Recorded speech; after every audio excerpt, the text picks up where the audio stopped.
Hi! Hello! I was confused. I thought my thing wasn't working. Hello! Hello! Hola. Anyway, so Danganronpa. This time someone finally died. So excited that someone died. I'm good, how are you?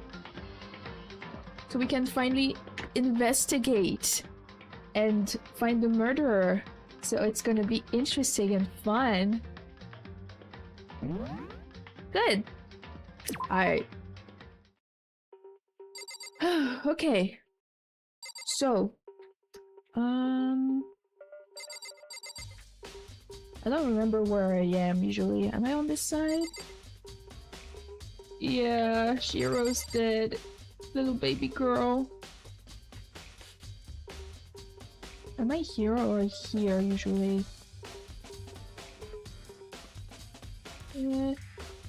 I'll just stay here for now. I know!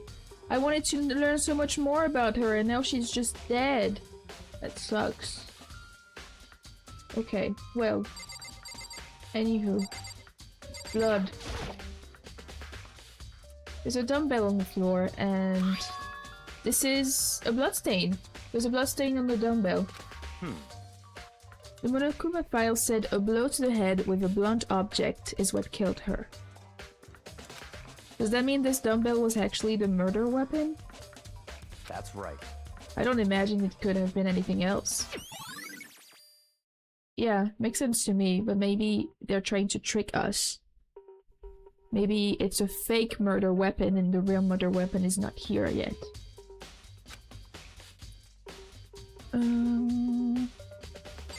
Bloodstains.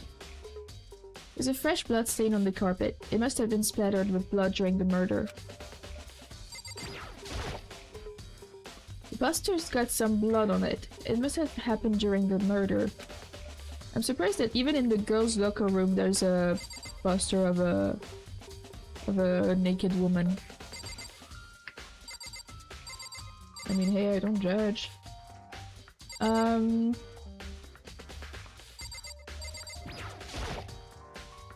The word bloodlust is written on the wall in blood.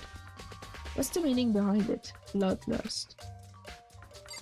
Well, blood for lust for blood, I guess. Yeah, maybe. Monokuma is an ally anyway, I'm sure he does. I could feel the life draining out of my own body. It's a dead body. Shiro's dead body. Very strange. But the more I look, the more strange it all seems. This must be Genocide Jack's handiwork. Well, but... What? But we're still not sure he did it. Is that what you want to say? I wonder about that.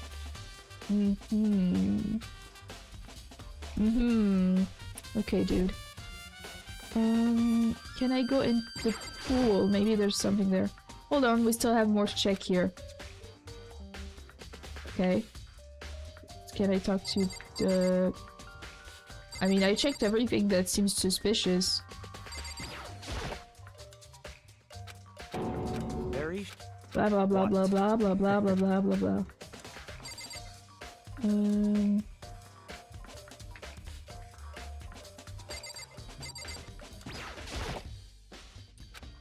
She took her time examining Shiro's corpse. She poked and prodded, going over every inch of the lifeless body. You're a very strange woman, you know, being able to touch a dead body with absolutely no trouble. She seems to be concentrating pretty hard. It's like she can't even hear us.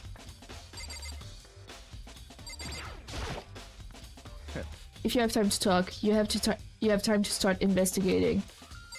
Fuck you, bitch. I use this locker room all the time. Now, it's become the site of Shiro's death. But why was she killed in the locker room? Actually, if you think about it, she could have been killed somewhere else, then carried here.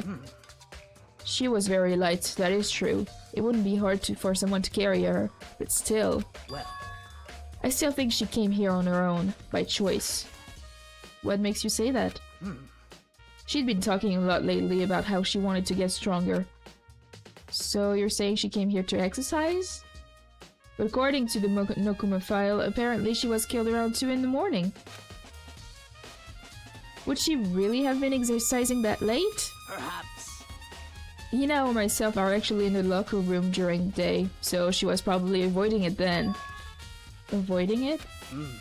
Although we invited her to join us more than once, she never showed up. So I can only assume she was trying to avoid us. And instead she came to exercise in the middle of the night? However... Perhaps, but it's difficult for me to imagine she could have come alone. She did want to start exercising, but she specifically mentioned she couldn't do it by herself. She needed support from others.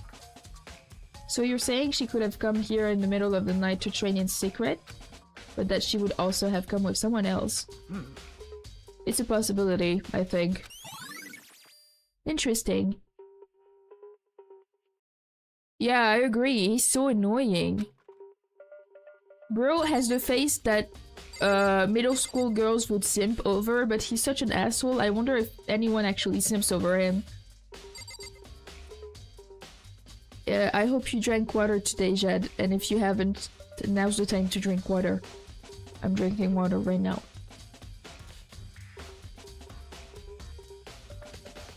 Boom. Water drank. Hello. Dude had a real complex about being weak. You heard Chihiro talk about it, right? All I need to get stronger. Yeah, I do remember she said that more than once.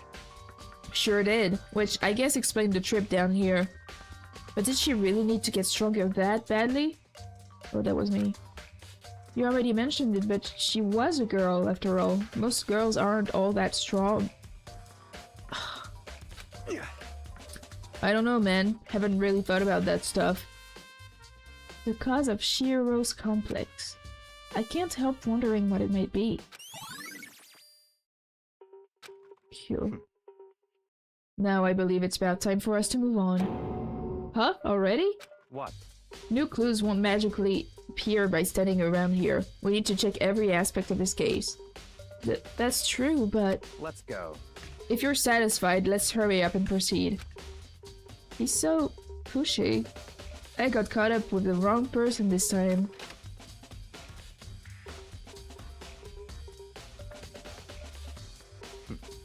So, this is our next location. Huh? This place is related to the investigation? Figure it out for yourself. It's no fun if you don't, right? Well... It must have been a girl that killed her, since there's this thing, and if you go into the wrong locker room, you would get shot. Maybe this gun was used to... No, impossible. If that were true, Chihiro would be riddled with holes.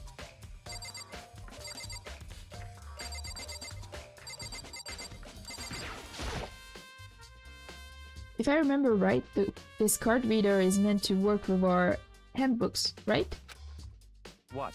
You have an issue with it? If so, you should take it up with Monokuma. He said that, then quickly and sharply clapped his hands together. Did you call for me? Ugh. That's right. It seems that Makoto has a question for you. You need something? Sure, what's up? Well, it's just about this card reader. Yep. Yes, the card readers have all been designed to interface with each of your e-handbooks. You can only enter the locker room corresponding to the gender listed in your individual handbook. And it's impossible for 2 people in a row to go through while the door is unlocked, correct? Unbelievable. If there were some of erotic terrorist on the prowl, the ceiling-mounted Gatling gun would initiate a Swiss cheese slaughter. And the school regulations prohibit anyone from lending someone else their handbook, correct? Of course. Correct. So then, that means only girls can go in the girls' locker room and only boys can go in the boys' locker room. Yes. In other words, Shiro's body is being found in the girls' locker room means... Hey, Makoto, I can see right through you. See right through me? Allow me to tell you what you're thinking.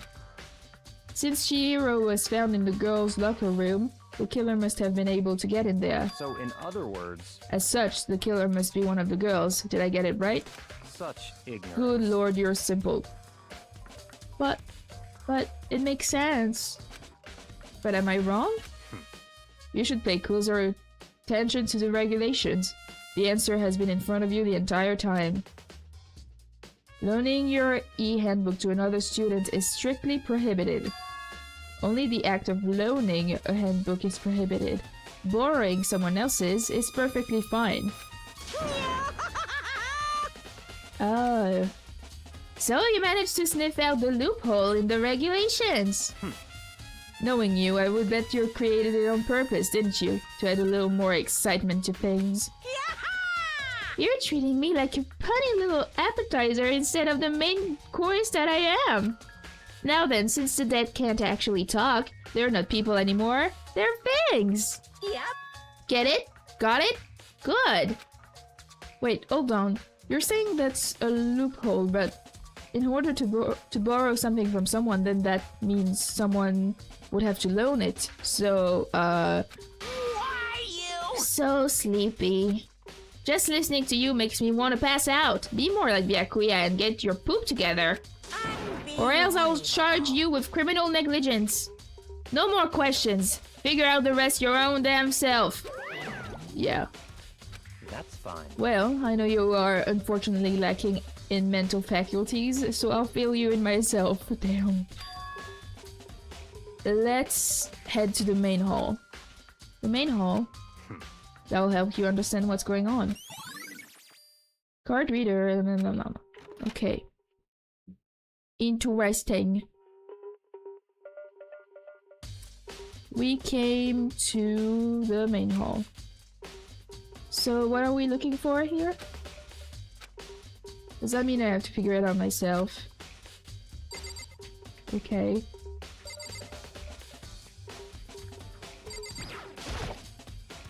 There's a mailbox here. Could there be something inside? It's an e-handbook? How did you know it was here? No, wait, there's 3 of them. But what are they doing here? So, you finally found them. Huh? Did you know these were here, Byakuya? I happened to find them by chance myself the other day. It seems there's a system in place where the handbooks of dead students get delivered to this mailbox.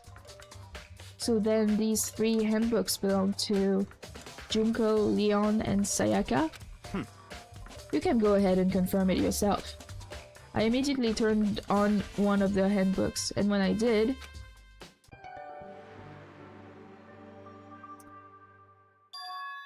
You're right, this is Sayaka's handbook. Now do you understand? This is the key to the loophole that I revealed earlier.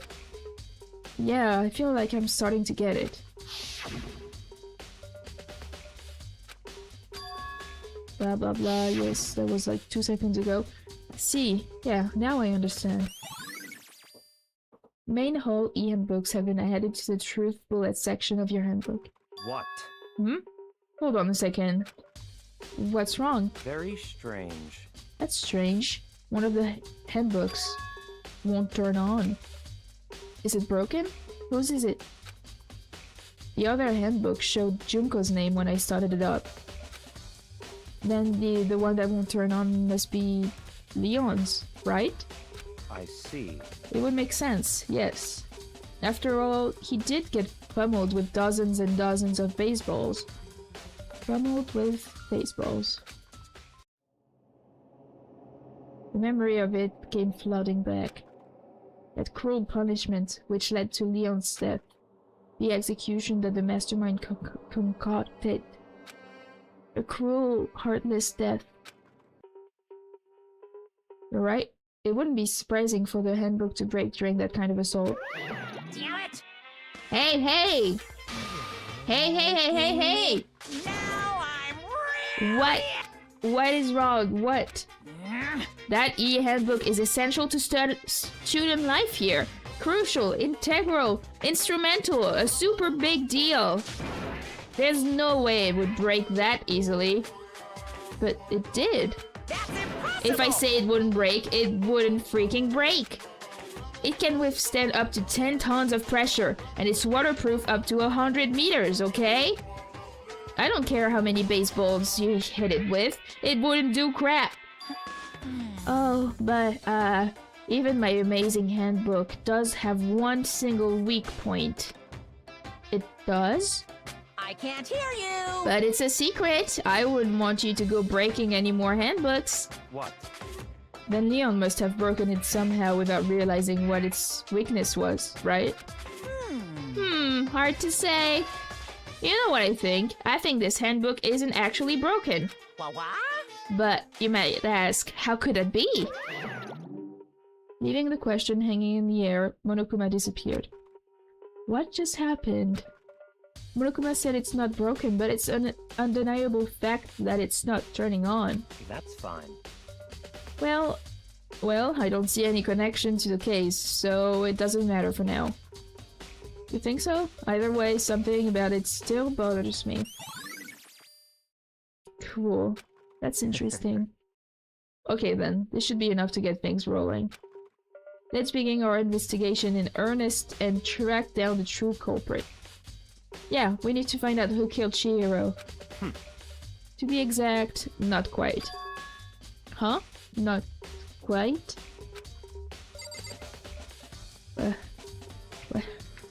What do you mean? What do you mean by that, Byakuya? To be exact, not quite. Certainly I want to reveal Shihiro's killer, but more precisely, I want to discover the true identity of Genocide Jack. Then you really think... You truly believe Genocide Jack is the one that killed Chihiro? Don't make me repeat Absolutely. I have no doubt that Genocide Jack is the culprit in this case. That murderous fiend is Genocide Jack, right? What? There's nobody else it could be. A murderous fiend who kills again and again using a bizarre and brutal method. They're like a ghost, attacking suddenly then slipping away before the police can catch up to them. And what nickname did the internet give to this mysterious serial killer? Genocide Jack.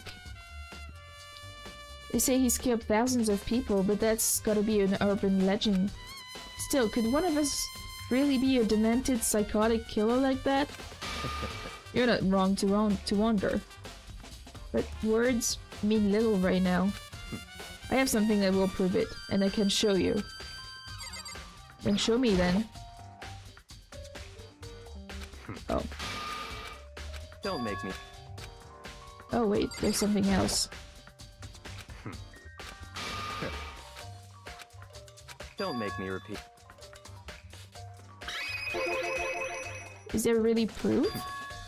There's somewhere I'd like to take you. This will provide all the evidence you need. It's all clear. Evidence that Genocide Jack is the one that killed Chihiro.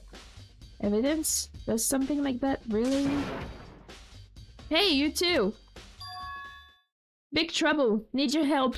I don't have time to We're play busy. with you. Leave us alone. But it's an emergency! Emergency! Come on, please, you gotta help me! Okay, what's up? Please! This is a serious emergency, please, you gotta help me! Just calm down, okay, Hina? But it's an emergency! An emergency? What happened? Well... Something's wrong with Toko, she's acting super strange. Well, I mean, she was acting pretty strange earlier, right? What should we do, Byakuya? Very strange. Since it's Toko, I must admit, I'm intrigued. I suppose we can take a second to see what's going on with her. Are you sure? Don't make me repeat myself. I didn't expect that. I thought for sure that he'd just say no, and that'd be the end of it. Yeah! Okay, come on, hurry! Wait for us, Hina. Let's go. It looks like she headed to the dorms, to Toko's room, most likely. You're right. Alright, let's go. Toko, donde are you? Here. Hello! Is Toko inside? Some kind of emergency. Oh, I'm going to talk to her. What? You guys are too slow. I think you're just too fast. So, what's the emergency? So, Well, after what happened in the girls' locker room, we left Toko in her room so she could lay down. After a while, she came back to check. We came back to check on her, you know, see how she was doing. But when we did, it was weird. She refused to come out, and she kept saying all this weird stuff. Weird stuff? That's fine. We should try talking to her ourselves. Yeah, good idea. Coco, open the door. The door swung open slowly and silently. How you doing? You don't look so good. Holy crap. An aura of negativity flowed out from behind the door, forcing a gasp out of me. What? Oh, nothing. It's just that, Hina was really worried about you, holding yourself up in your room. Leave me alone. Yeah, sure thing. But, could you open up, just for a second? Won't allow it. Huh? I won't let Genocide Jack have control. Girl, that's pretty suspicious of you. And just like that, she slammed the door in my face. What was that? She's been acting like that the whole time when I rang a little while ago.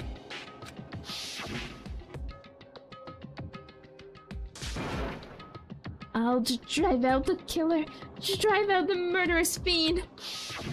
It doesn't make any sense, right? I was afraid to leave her in there alone, so I tried to bust down her door. But it felt like something was holding it shut on the other side. I couldn't even budge it. Yeah, she is crazy. That's very suspicious of her. Does she have like a different personality or something? Toko was scared enough to even bar her door? Does she think the same thing as Byakuya? Does she think the serial killer Genocide Jack really murdered Chihiro? Because she said, I won't let Genocide Jack have control. And that's pretty fucking weird. Is that why Toko's so scared? But... Whatever it is, I'm really worried about her. Isn't there anyone who might be able to persuade her? Okay. Who's friend with Toko? No one's friend with Toko. What do you want me to do? Wait. Nope. Where, here.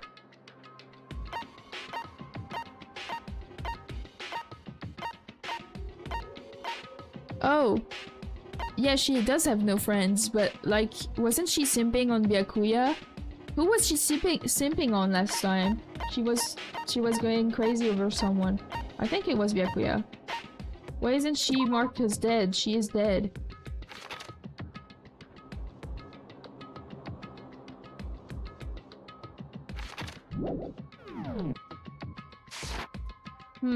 Dude. Go talk to her. To come out of the room, please. That's fine. Sure, whatever. Huh? You're gonna talk to her, Byakuya? Wow, I guess you can be nice when you want to. Byakuya stood in front of her door, not making a sound, and pressed the doorbell. After a few moments... What do you want? Leave me alone, you're so annoying! Ah! Bakula! Bakula? What? It's Byakuya. I'm sorry, I couldn't keep our promise. But don't worry, never again. What promise? What are you guys doing? I won't let Genocide Jack have control ever again. Girl, I've been around crazy people, and you're really talking like someone who has a problem and thinks that they have another personality or have another personality. So, girl, you're my prime suspect right now. And with that, the door slammed shut. Even Byakuya couldn't pull it off. There's nothing else we can do. Let's get back to the investigation.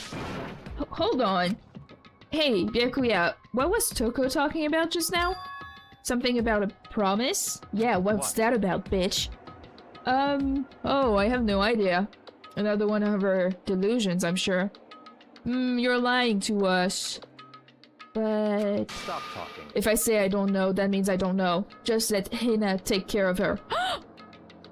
Wait, I got a light bulb moment. Byakuya is a little bitch, right? And Toko was simping on him. And what if he and Toko were like, hey, let's kill someone together? What if he was like, hey, Toko, kill someone for me, and then I'll love you back? He seems like the kind of little bitch who will do something like that. So he's also one of my suspects right now. They're very strange and very suspect. Very suspicious. Yeah, he is kind of manipulative. He's a little bitch, in other terms. Oh yeah, okay, I'll start here and keep an eye on her. Let's go. Well then, let's go. Without waiting for a reply, Byakuya sped away. Byakuya! And I hurried to catch up. Catch up. I tried to talk to him several times as we walked, but he didn't even look back, let alone say anything. He just kept on walking towards his destination. Finally, his feet brought him to a stop in front of a certain room. The library? Come on, let's go in. Okay. What is up? Is the evidence that proves it was Genocide Jack really in the library? Don't make me repeat myself. It's annoying, There's no point in checking there. We need to find real clues. How about this room? If I remember, on the other side of this door, it's the archive, right? Hurry up and go inside. Ah, thank you, finally. Oh, here? Let's go. It'll all make sense once you're inside.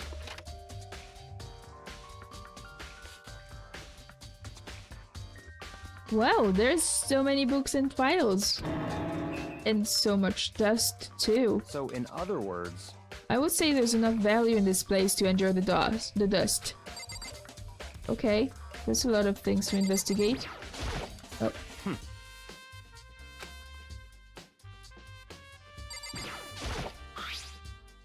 There's a wooden box. It's empty. Although, judging by the smudges in the dust, it looks like there was something inside. I wonder what it was. There was an extension cord plugged in there. It proved very useful while I was in the library. An extension cord, huh? Okay. There's so many files stuffed onto the shelf. What's in all those things? That's enough. Those documents are dangerous. Dangerous? They detail all the people who control the world from behind the scenes. Dangerous truth for a commoner. You mean like members of the Diet or something? What's the Diet? No, I mean the ones with real power. The secret council controlling everything from the shadows. The reptilians!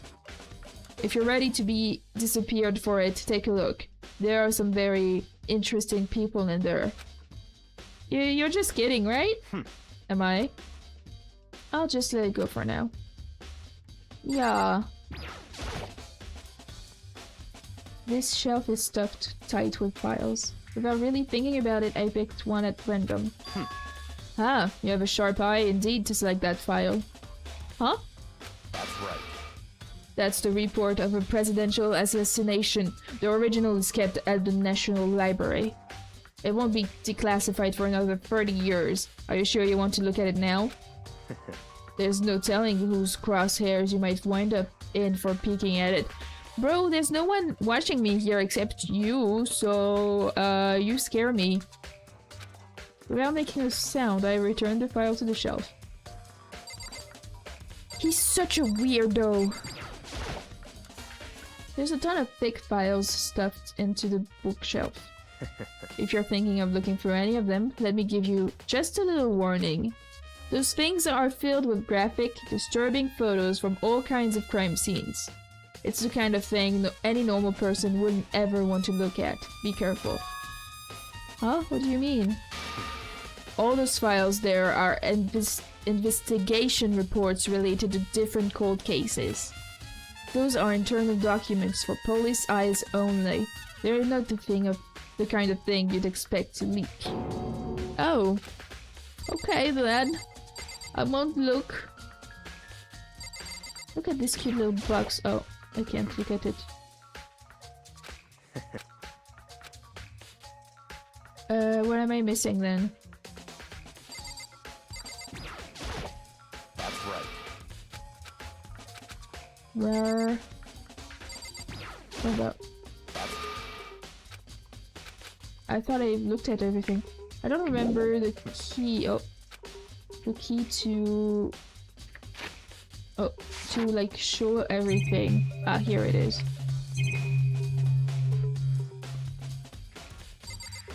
Here. No.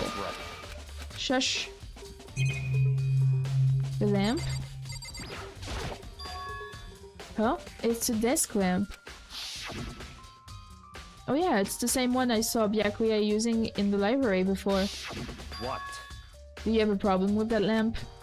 It was here before, then I moved it over there. It's too dark over there, so I thought I'd put it into good use. So, are you finally beginning to understand the true splendor of this library? The entire reason I was interested in the library is because of this room right here. It's home to classified government documents, police records, things no ordinary person would ever see. Isn't it magnificent?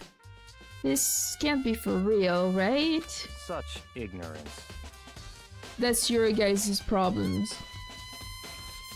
Anything that doesn't fit into your preconceived reality, you label it a lie. Well, it's not that, it's not like I totally refuse to believe it, but I mean, there's just so much. How could anyone have put all this together? Yeah, good question. I suppose it goes to show just how much Hope's Peak truly wields, or perhaps the mastermind may have wanted to provide us with enough entertainment to keep us from getting bored. It's no use, I can't keep up with all this. It's just too unreal. What's wrong? You still can't believe it? What about you? How can you believe it so easily? Things like that are usually impossible. What? What do you mean, usually? Usual? Normal? Ordinary? Simple? Those things don't exist anywhere in the real world. If you don't understand what they actually represent, you don't understand the nature of anything. You don't pull your punches, do you? Besides, what you consider usual is based on your common sense, right? But what makes you think your own common sense applies to me at all? Oh, bro, you're so annoying! The documents gathered here are genuine. I have reviewed them multiple times, so there is no doubt. Hold on a second, you're saying you've read all these documents and more than once? He's full of bullshit. I know, I want to fight him to read the books, but I'm a little weak boy. I can't do much. So sad. But all this has to be like top secret confidential stuff, right? So why? My family has a reading room just like this at our home. Ours is bigger, of course, and not as dusty. He's such a little bitch. He's so like... you know what I mean? Members of the Togami family have access to any variety of government-related documents. That includes foreign powers as well as domestic. How is that possible? Pretentious, that's the word I was looking for, thank you. He's so annoying! So in other words... I already told you, there's a secret council that controls the world from the shadows. My family is a member of that council. The Illuminati! He's from the Illuminati! And I have within me the bloodline that will allow me to one day bend the world to my will. But to become such a ruler, I must know all levels of this world, backwards and forwards. So whenever I have time, I like to review whatever documents and materials that interest me. Which is why I can proclaim, without a doubt, that the materials gathered here are the real thing. He might be smart, but you know, you can be smart and also an asshole, and he is very annoying. I wouldn't say he's a wonderful ally, because I think he's a little suspect. He's a little suspicious in my mind. So right now I'm like, you know what I mean? He's a little, Byakuya is actually starting to scare me more than the actual mastermind.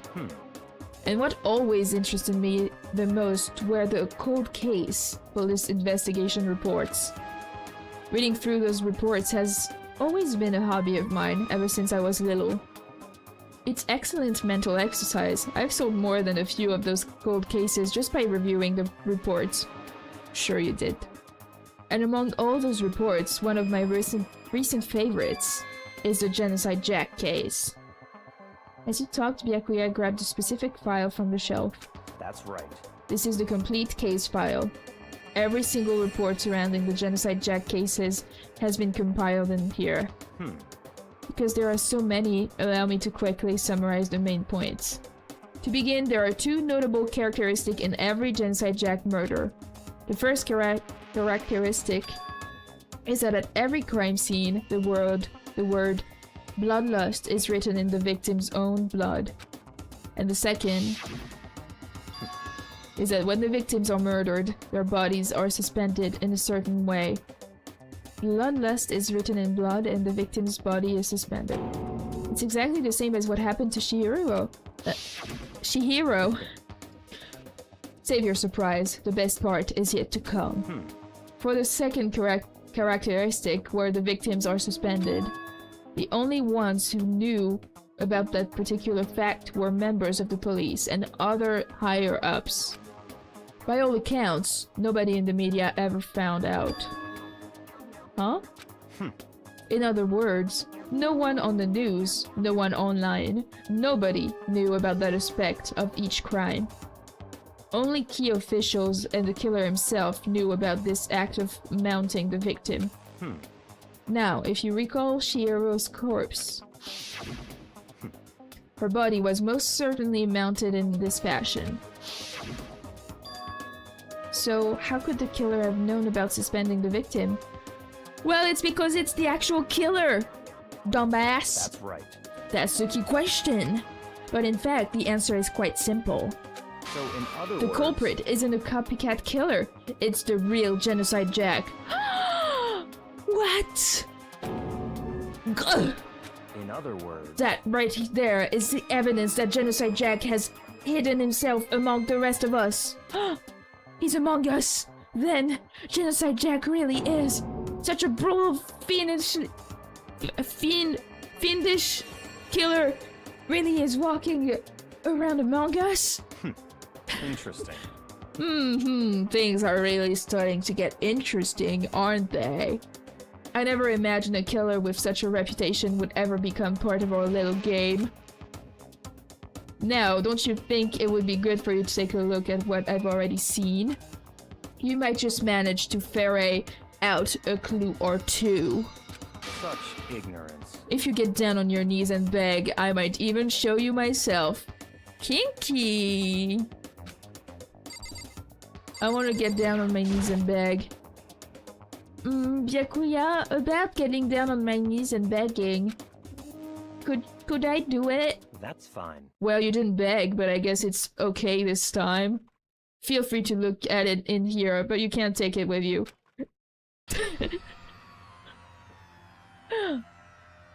Byakuya handed me the file, and I flipped through it with tense, nervous fingers. Suddenly, my hand stopped.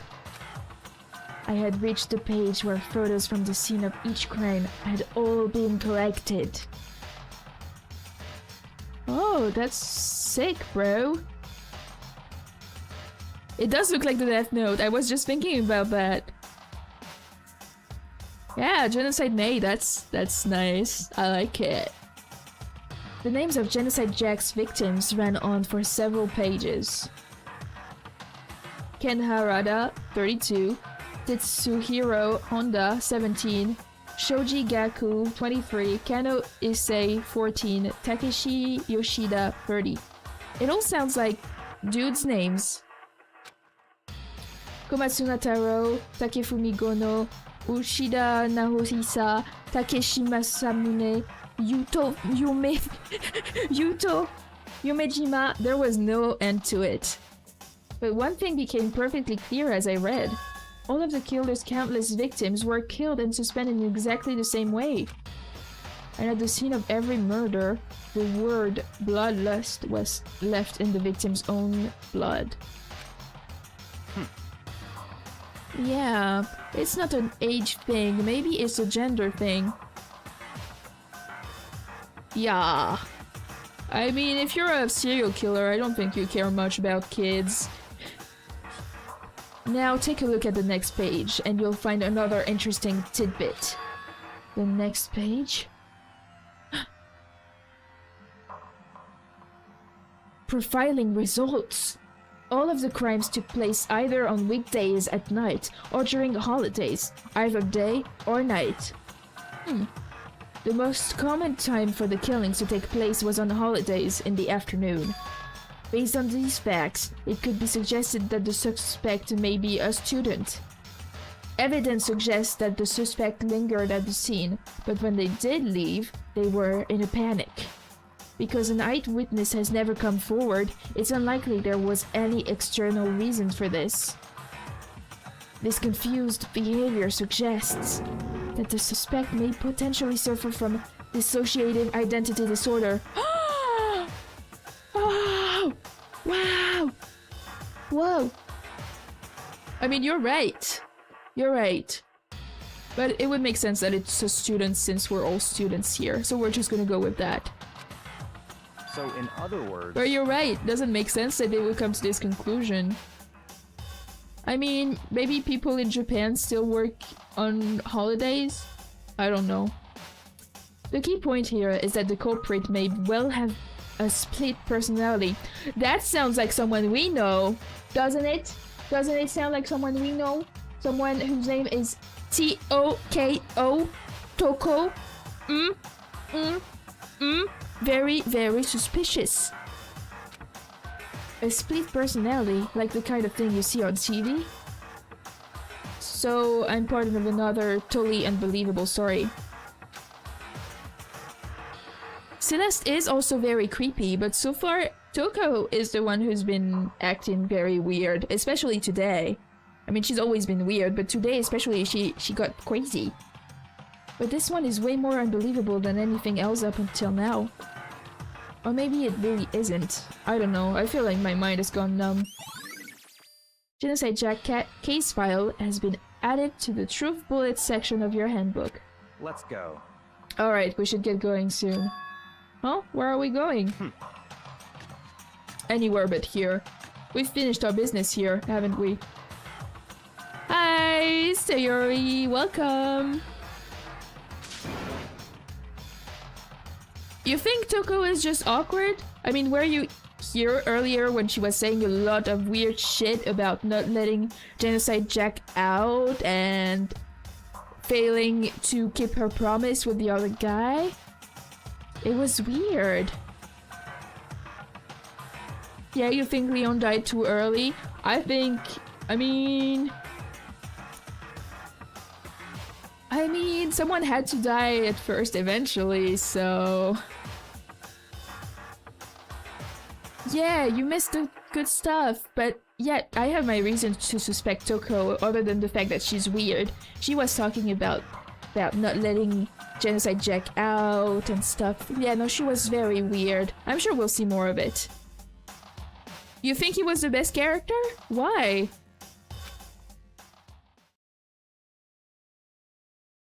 Yeah, Shihiro died too early for real. I wanted to know more about her. As usual, Byakuya turned and left without another word. I hurried out of the library to catch up. Leon is pretty cool looking, that's true. Yeah, the blonde girl too. Yeah, Junko she just went bleh. She was just chilling and all of a sudden she died. So sad. Well, this is where we part ways. I have some things I need to take care of before the class trial.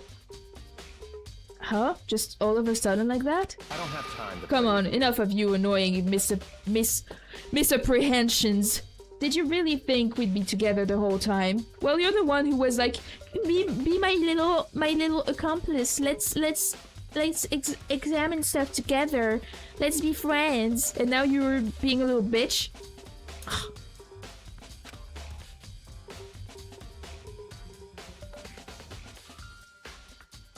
Yeah, Shihiro was the best. She was so cutesy.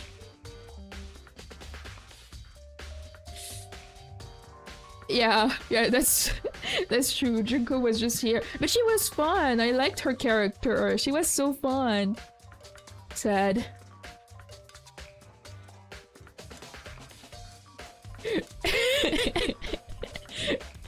Yeah, that's really sad. But I wish she wasn't the one to serve as an example. Like, Byakuya should have died. He's so annoying. But hey, you know. What were you gonna do? Nothing. Goodbye. Bye, bitch. And just like that, he was gone. Just as quickly as he'd asked me to join him, he'd cut me off. In the end, I felt like I was just some plaything getting tossed around. At the same time, I'd uncovered some really important clues thanks to him. Genocide Jack, he's the one that killed Shihiro. And that murderous fiend is one of us. You know, Jadou, if I could... I mean, too bad we can't be the killer in this game, because that would be kind of fun. But who is it? I have to find that out, no matter what it takes. And to do that, there's somewhere I have to go investigate one more time. I have to go back to the crime scene. The girls' locker room. I should check the boys' locker room too. I don't think he's a stoner, he's just super weird. And he's also full of bullshit. Yeah, he was really dumb. He still is really dumb. Well, maybe he will die later. Who knows? Okay, but the otaku is... I know he's super creepy and stuff, but he's pretty fun too. Like, I like the characters that actually have a real personality and are very fun like that. And the others might have come up with some info I might find useful while I'm at it. I need to find out everything I can. Okay, so, oops. Where am I going now?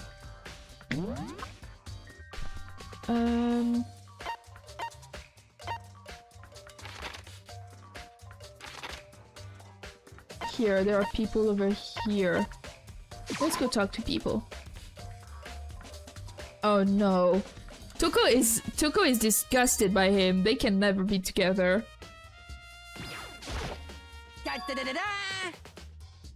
Hifumi has discovered evidence revealing the identity of the culprit already. I feel as if... Another stat increase for me. Evidence? What did you find? I cannot reveal that just yet. But I guarantee that what I found will steal the killer's breath from his lungs. Are you sure about that? Toko was like, fanfics are garbage. I'm an actual novel writer. I know what I'm talking about. I don't think they can be together. Oh no. And I don't think he would want her either, because he's obsessed with anime girls. He only wants 2D characters. So, yeah. No, I know what you mean. I think they would make an interesting couple, but Oh yeah, Miss Ludenberg said she'd witnessed something worthwhile too. Really? What did she see? Well, she refused to tell me. It's like when a girl bullies the boy she likes, right? Right? Yeah, sure. So, where is Celeste now? The warehouse by the dorms. She was there, but at the same time, not there. What's it gonna be? Welcome back, bro. Alright, let's go here. I think people weren't there. Oh!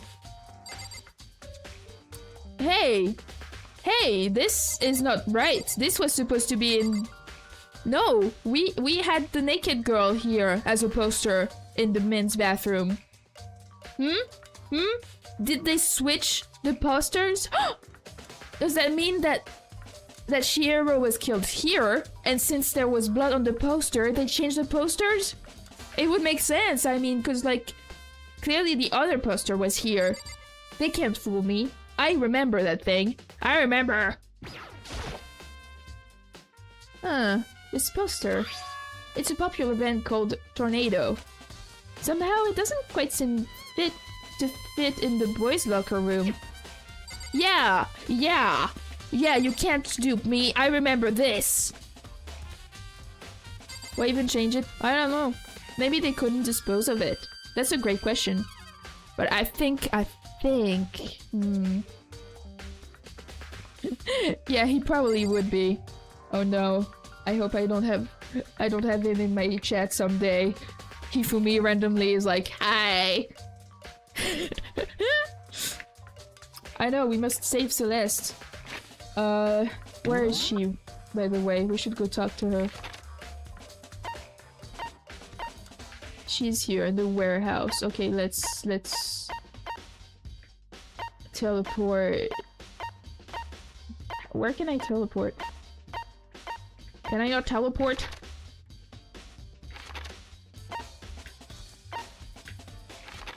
Okay, I'm just gonna go by foot. He'd be into furries too, you think?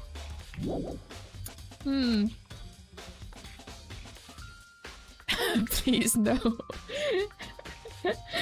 That would be hilarious. Okay, why can't I teleport though? Can I teleport here? Bitch! Oh, there's more to find. Okay. That's why I couldn't teleport. Oh, what is that? A stain. There's a strange stain on the carpet. No, I did not forget. Yes, I did forget. Ah, my bad. Yesterday I went out to buy clothes. That's why I forgot. It was for a good reason. Promise. What is it? A weird stain that's brown. That's weird. Okay, now.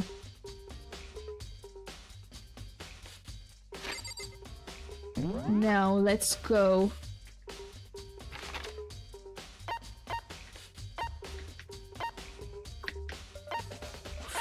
Tell me why I can't teleport anymore. What's the matter?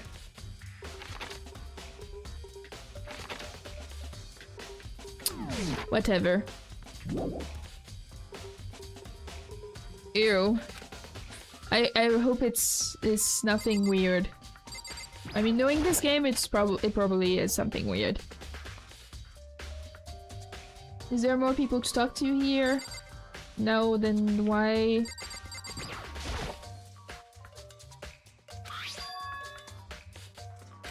A girl's locker room doesn't seem like the kind of place you'd find something like this. Oh, but wait, that reminds me, the poster in the other locker room is... That's right, there's definitely something strange about this. In the boys' locker room, there's a poster of a popular boy band. In the girls' locker room, there's a poster of a big-breasted swimsuit model. Could the posters have been switched? But if they were, why? What reason would anyone have? Maybe I should talk to someone who knows a little more about the locker rooms. How about you? You spend a lot of time exercising in the girls' locker room, right, Sakura? Of course. I've used it nearly every day since it opened up. Sometimes Hina and I use it together. Okay, then let me ask you something. Do you think the posters in the boys' and girls' locker rooms could have been switched? I'm sorry. Sorry, I can't really say. I never really paid any attention to the posters. I see. However... But there is something that's been bothering me about the locker room. What? You see, I like to drink a little protein coffee every time I finish exercising. We have protein coffee? In the warehouse. It's not the highest quality, but I don't have a lot of other options. I mix protein powder with coffee and down a glass of it after exercising. Anyway, the other day I spilled some on the carpet in the girls' locker room and it left a stain. Oh, so it was coffee, but it's in the boys' locker room. So they did switch stuff. They also switched the carpet? What? But I don't see any stain on the carpet now. Of course. Exactly. I noticed it earlier. The stain has disappeared. I can only assume someone came along and cleaned it up. But still, isn't it unusually clean? As if there was never a stain here to begin with. Disappearing stain has been added to the truthfulness section of your handbook. But wait, so that means the person that switched the things must have been strong enough to lift those two things, and her, and this thing. That's a very strong person. How about you? Did you notice anything in particular? Dude had a real complex about being weak. Oh.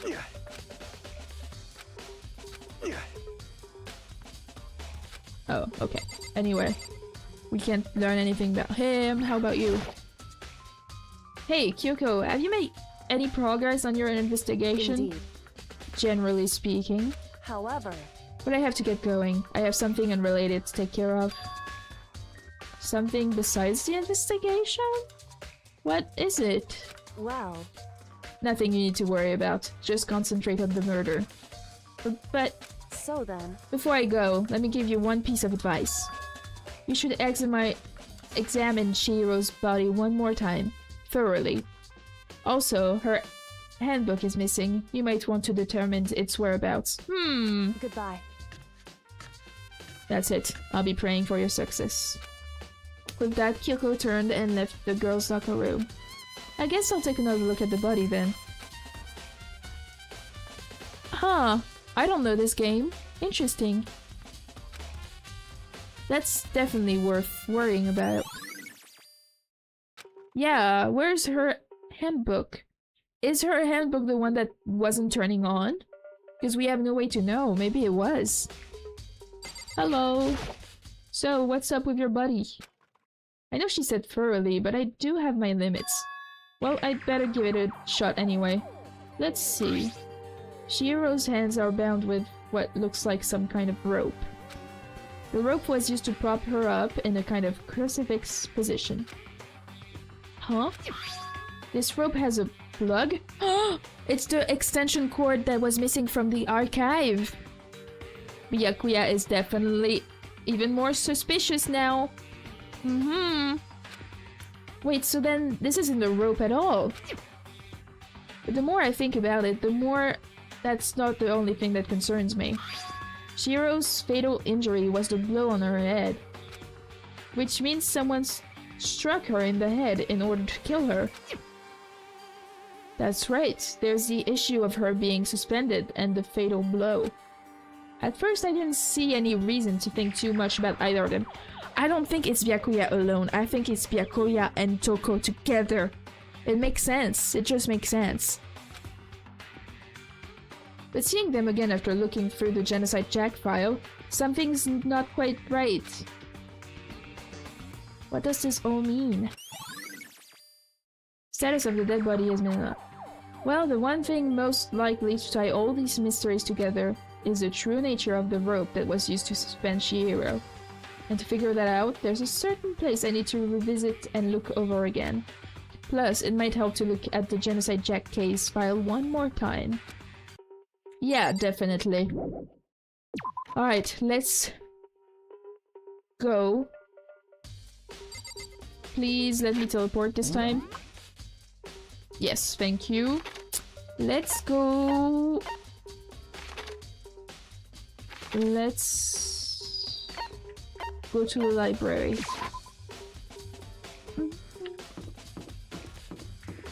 Is that the wrong floor? No, it is the right floor.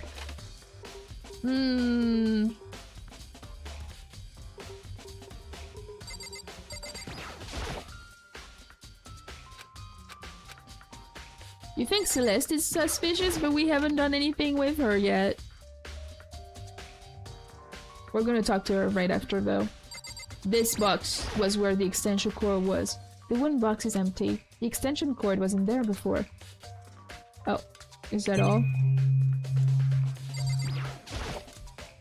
The desk lamp. Byakuya grabbed that one thing from over here and put it over there.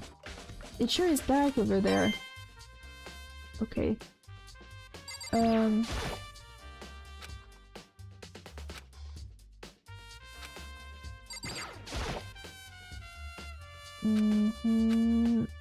about here? I want to take another look at Genocide Jack's case file. I know it was around here somewhere.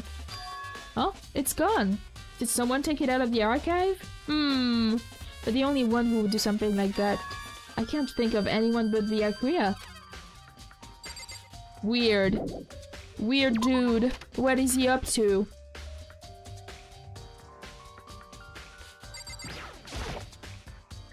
Huh? The lamp won't turn on. Oh, I see. It's not plugged in. The lamp's cord isn't long enough to reach the outlet from here. But last time I saw it, it was definitely on, and it was definitely right here. Well, it's cause they took this extension cord to kill the body, to suspend the body. But there's no extension cord here now. I wonder if... Yeah. Yeah. Very suspicious. I want to go talk to Celeste. Let's go talk to her. Celeste! Hi! What are you doing here? Celeste, what are you doing here? Exactly my question! This warehouse is amazing. It has absolutely everything one might need to live a full life. From food to clothes to towels, there's an endless supply to choose from. I see that, but have you found anything related to the case? Most unfortunate. I knew you were going to ask me that. I thought talking about the warehouse itself might misdirect you, but I see it was pointless. Then did you find something? Very well, I will tell you and only you. Actually, Last night, I saw her here. Chihiro was in the warehouse. What? Really? indeed. This was right before nighttime. What are you doing out this late? Oh, I was just... Are you planning to go exercise, perhaps? What? How did you know? Because I can see a blue track jacket sticking out of that duffel bag you're carrying. Oh, you're right. Thanks. Well, I'd better get going. I'm kind of in a hurry. She stuffed the jacket into her bag in a hurry. It was almost like she was trying to hide it. And just like that, she was gone. Yes, indeed. I assumed she was merely stalking out to go exercise in the morning, but... It would appear she ignored the nighttime rule and headed directly to the girls' locker room. If she hadn't broken our rule, none of this would ever have happened. You get what you deserve, I suppose. So, apparently, she went to the girls' locker room late at night in order to exercise without anyone knowing. But the strange thing is, there was no trace of the track jacket or duffel bag Celeste said she saw Chihiro carrying. That's true. Which would mean the killer would have gotten rid of it somehow. Ah, interesting. Let's go talk to... Aoi? Aoi? I'm not sure that's her name.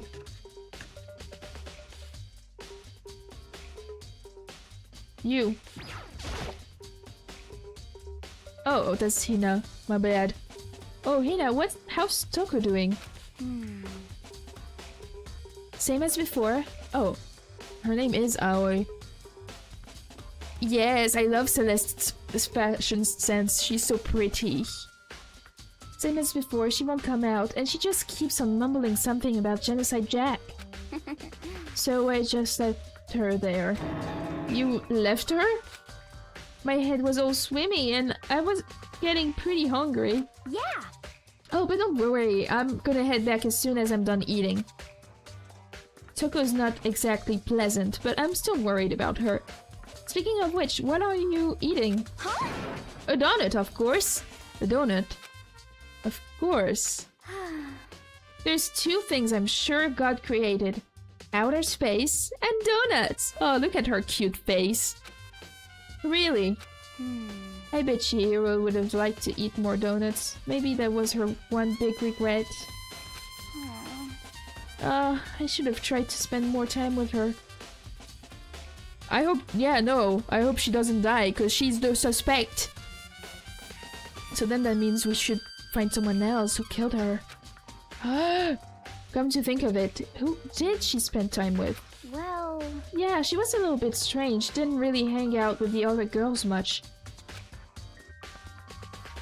It was like she was trying to keep her distance from us. Actually, Sakura said something similar. She said that even though you and her invited Chihiro to exercise with you, she always refused. Yeah, probably. Yeah, totally. Yep, it's true. And it wasn't just us either. It was like she stayed away from all the girls. Was she just shy? I don't know. She talked to the boys all the time. Isn't it kind of weird to be shy around your own sex, but totally fine with the opposite sex?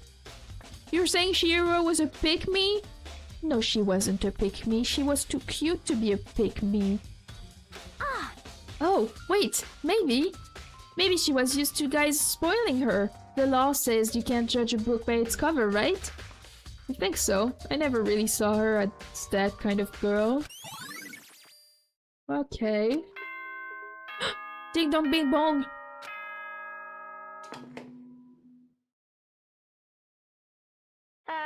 I'm getting tired of waiting. Shall we just plunge right in? Oh, but we haven't figured out everything yet. I just have my suspicions, but I'm not sure about anything. Ah! Okay. No, Chihiro was not a thought. She was so cutesy. She couldn't be that. It's the moment you've all been waiting for. The class trial. Let's go. You remember where to meet, right? Please go through the red door on the first floor of the school. See you soon. Yay! Let's go. Begin the class trial, or it's about to begin. I'm stressed. The red door is right through here. Okay, I guess I don't have a choice. Oh, you think one of the guys killed her out of jealousy? I don't know, cause they're saying that she hung out with the boys a lot, but that's not even true. I didn't see her hang out with anyone. Except Sakura, really. Maybe. That's a theory. A game theory. So, is everyone ready to... What? Am I blind or are we missing someone? Yo. Yeah, Toko's not here. And Toko is... You really don't remember? Come on. Kidding, I'm just kidding! How could I forget that little nut job? She's a crucial part of the class trial this time. What are you gonna do? Okie dokie, I'll go ahead and drag her out here, kicking and screaming. Just one moment, please. And just like he said, a few minutes later, he reappeared, dragging Toko behind him. She's not doing good. I told him I didn't want to, but he forced me. I can't believe you would drag a girl around. Terrible. You're terrible. Phew, so now everyone's here, right? Okay then, hustle onto the elevator and let's get this show on the road. I know, she is weird. She is really suspicious. I'll see you guys down there. Let's go. So, shall we get going? It's time to find out who killed Chihiro. I think it's both of them, because you can't have an lie. I think it's both of them. Chihiro Fujisaki. She was so gentle, so calm and meek. Nobody had any problems with her. Someone made the choice to kill a girl like that. Little baby girl. And that murderer is one of us. Someone standing right here.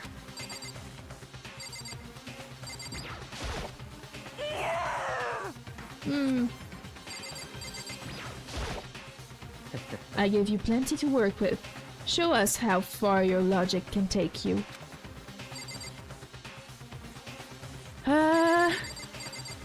I still think it's Toko. I think it's Toko that killed her, but I think she was helped by Byakuya. It makes sense.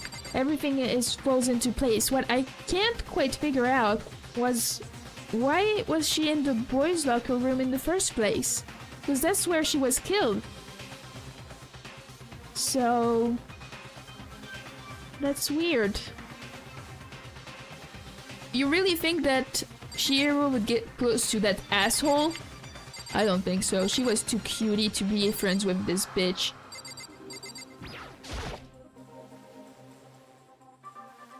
Why would he help her? Because he's mean. Because he wants to get out of here. And since Toko was crazy in love with him, he thought he could use her, so no one would suspect him. And since she was so suspicious, everyone would be like, "It's Toko!" And then we wouldn't find out it's him, and then he could just leave, and we would all die, but not him. I think it's a pretty good theory. Oh, you think she was in the locker room to meet with Byakuya? Nuh-uh. Not my girl. Not my girl Chihiro. She was so cutie! I mean, that would be crazy if she did something like that. I guess we'll find everything out soon enough. It's true. I gave a small nod in reply. With one last deep breath, I walked towards the elevator on shaky legs. With each step forward, I could feel my heart starting to race faster and faster. As soon as everyone was on, the elevator began to descend. Okay, so we have one problem, is that I haven't played the trial in so long, I don't remember the controls, and so I will probably struggle, but it's fine, we'll figure it out. I couldn't get a handle of my emotions, couldn't stop speculating. The steel box sank with heavy clunking sounds deeper and deeper into the ground. And as we went deeper, the uneasiness in my heart grew bigger and bigger. I don't think anyone is his type. I think he's too entitled to have a type. The elevator was unaffected, however, and continued to descend without hesitation. Until finally, it came to a sudden stop.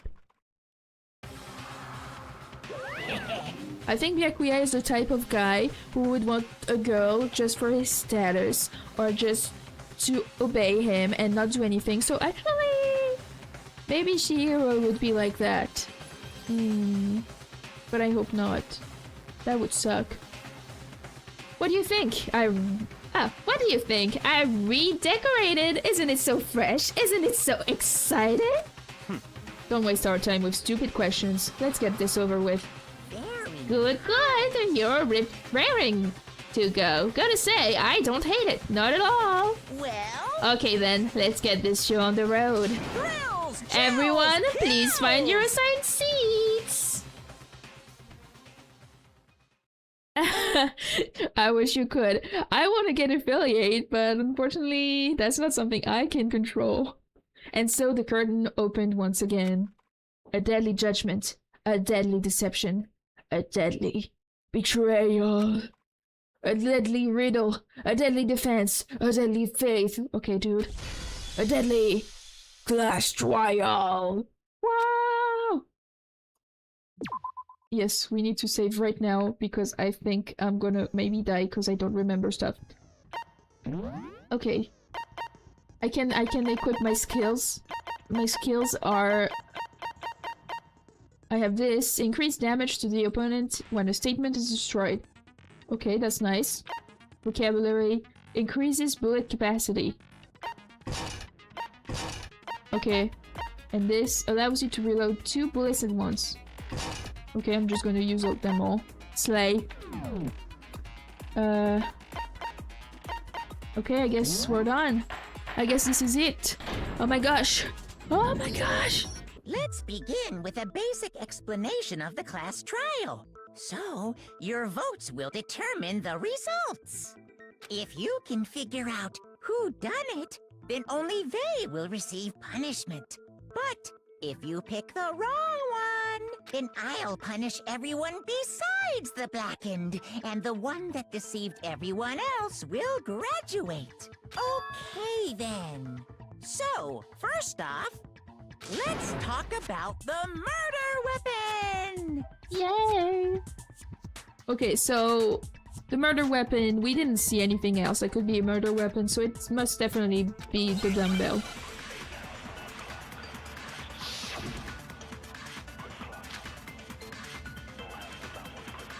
Chihiro's fatal injury. It appears it was a head wound. Yes. According to the Monokuma file, the killer used a blunt instrument. But what kind of blunt instrument could it have been? I bet it was an iron pipe. No, bitch, it was a dumbbell. Interesting. That certainly would make for a powerful weapon. Poor Chihiro.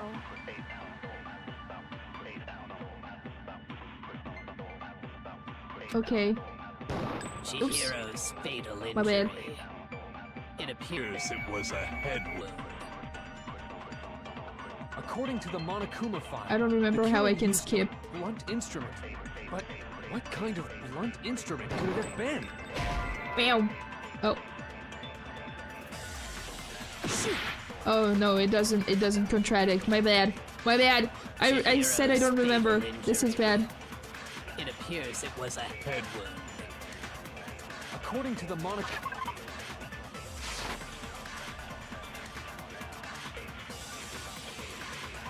Okay. Sorry, I need to... Okay, controls key. Okay. I bet it was an iron. Ah, fuck! I missed it. Okay, let's do it again. Chihiro's, it appears it was... According to the Monokuma file, what kind of blunt... I bet it was an iron pipe. No, it was a dumbbell, bitch. No, that's wrong. Boom. Break. Can we agree that the object that dealt the fatal blow was the dumbbell? Found at the scene of the crime? Yeah. It was covered in blood. Mm-hmm. And there was nothing else at the scene that could have caused that kind of injury. Mm-hmm. And the wound on the victim's head is consistent with the shape of the dumbbell. Oh, okay. As far as I'm concerned, there's no mistake and no room for doubt on this one. Slay. Looked at her head wound? Yay! That's so creepy! I mean, it's an investigation. If you don't mind, I will proceed from here. Let's move on to discussion of the culprit. Although, I believe the criminal behind this heinous act is already quite clear. Yeah, it's you with Toko. For real? Chihiro's killer is the fiendish serial killer, Genocide Jack. Yeah.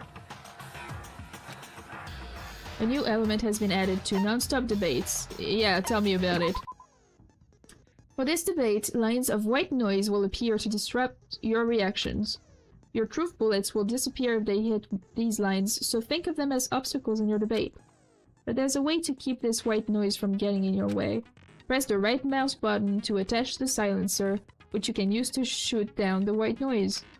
However, if you shoot an actual remark with your silencer instead of the white noise, the time limit will decrease. So take careful aim when you have your silencer out. Okay. Oh, but if your action difficulty is set to gentle, white noise won't appear at all. In which case you can forget about the silencer and just focus on the situation in front of you. Well then, good luck and have fun. I don't think I'm in gentle mode. I think I'm in normal mode. Okay. The culprit is Genocide Jack. I'm sure of it. Case closed, as far as I'm concerned. But that's impossible! Why? What makes it impossible? Well, I mean, come on! There's just no proof for it. There is a proof, bitch! We found a case file!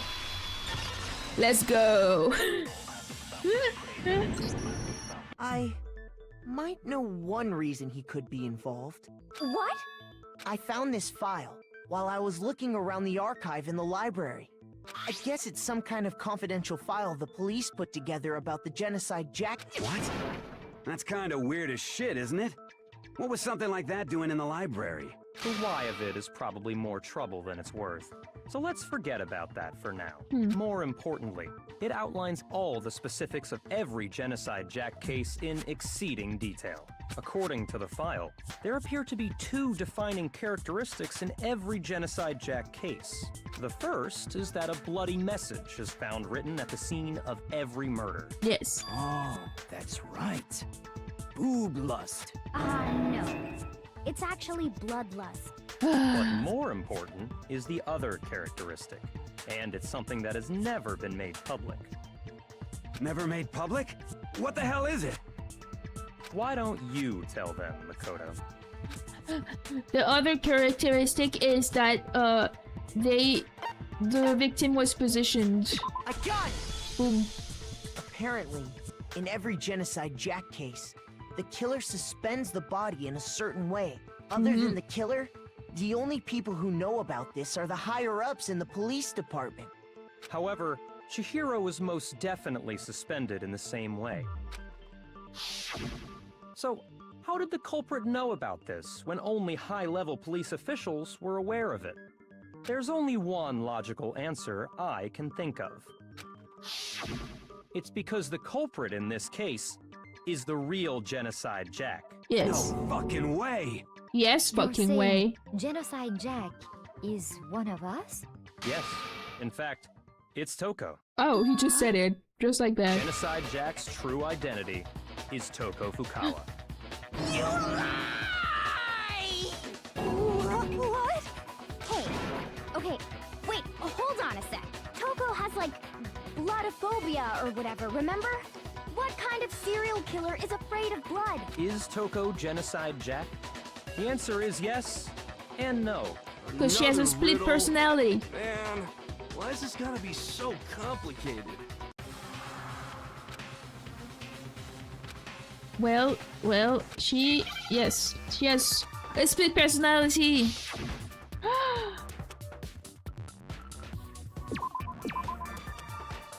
Oh, fuck.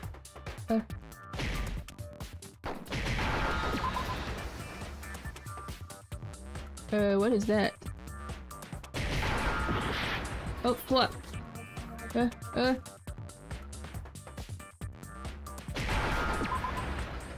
Schizo? Oh, we were trying to make schizo, that's crazy.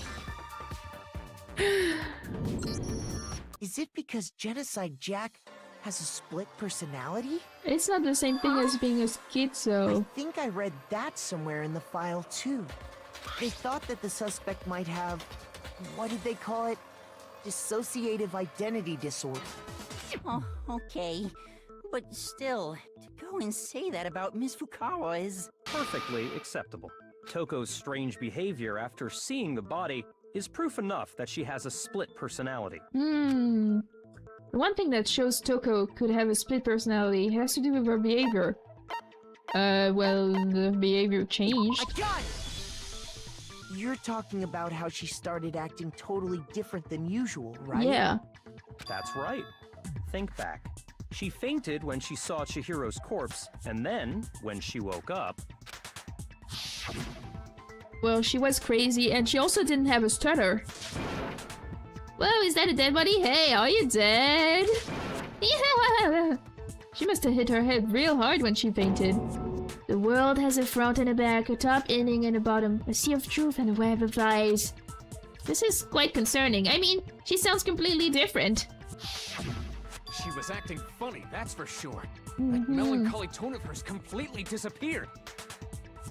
Don't go assigning adjectives to my tone without permission. Whoa. Whoa. No, it was not an agao because she was just crazy. It was nothing sexual. Yeah, she was just being crazy. Yeah, exactly what I'm saying about Byakuya framing her. I'm sure he did that. I'm sure he did it. He's crazy. They're both crazy. Not to mention, once she regained consciousness and saw Chihiro's body again, she was utterly calm. In Yes. other words, within her is one personality that can't handle blood, and one that obviously can. Hmm.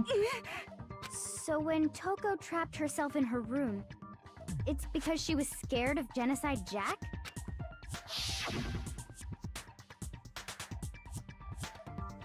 I won't let Genocide Jack have control. I'll drive out the killer, drive out the murderous fiend. The reason she locked herself in her room wasn't to keep other people from getting in. It was to keep her other personality from getting out. Yes, yes, makes sense. Toko was afraid. Afraid of the murderous fiend inside of her. Of killing even more people. Yes, yes, totally. How? Yeah. How can you know all this? Yeah. I do believe you misunderstood her. What she's trying to say isn't, how can you know all this? What is it? What she wants to know is, how could you tell them?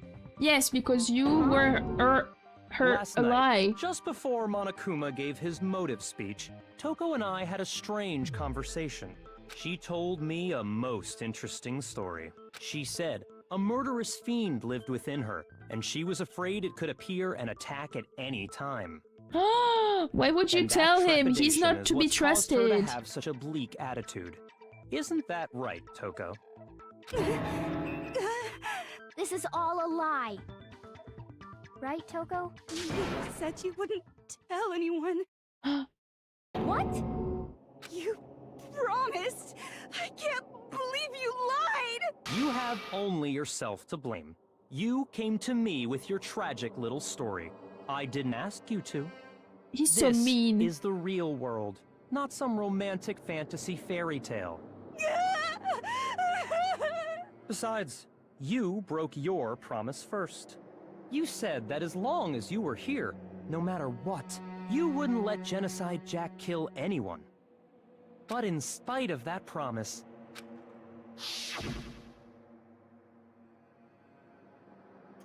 I'm sorry, I couldn't keep our promise.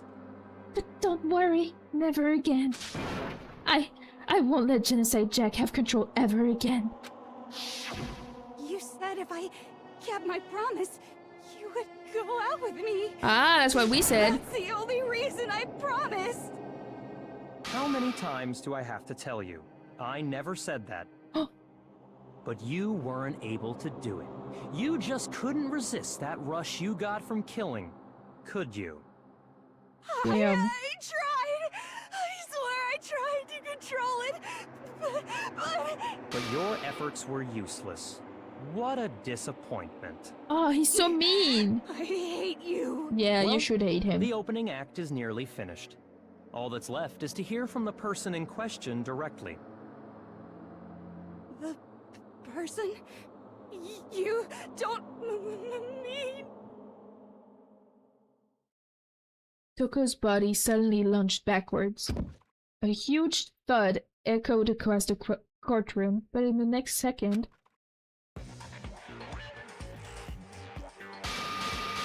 Oh no. Hello there! Is it me you were hoping to see?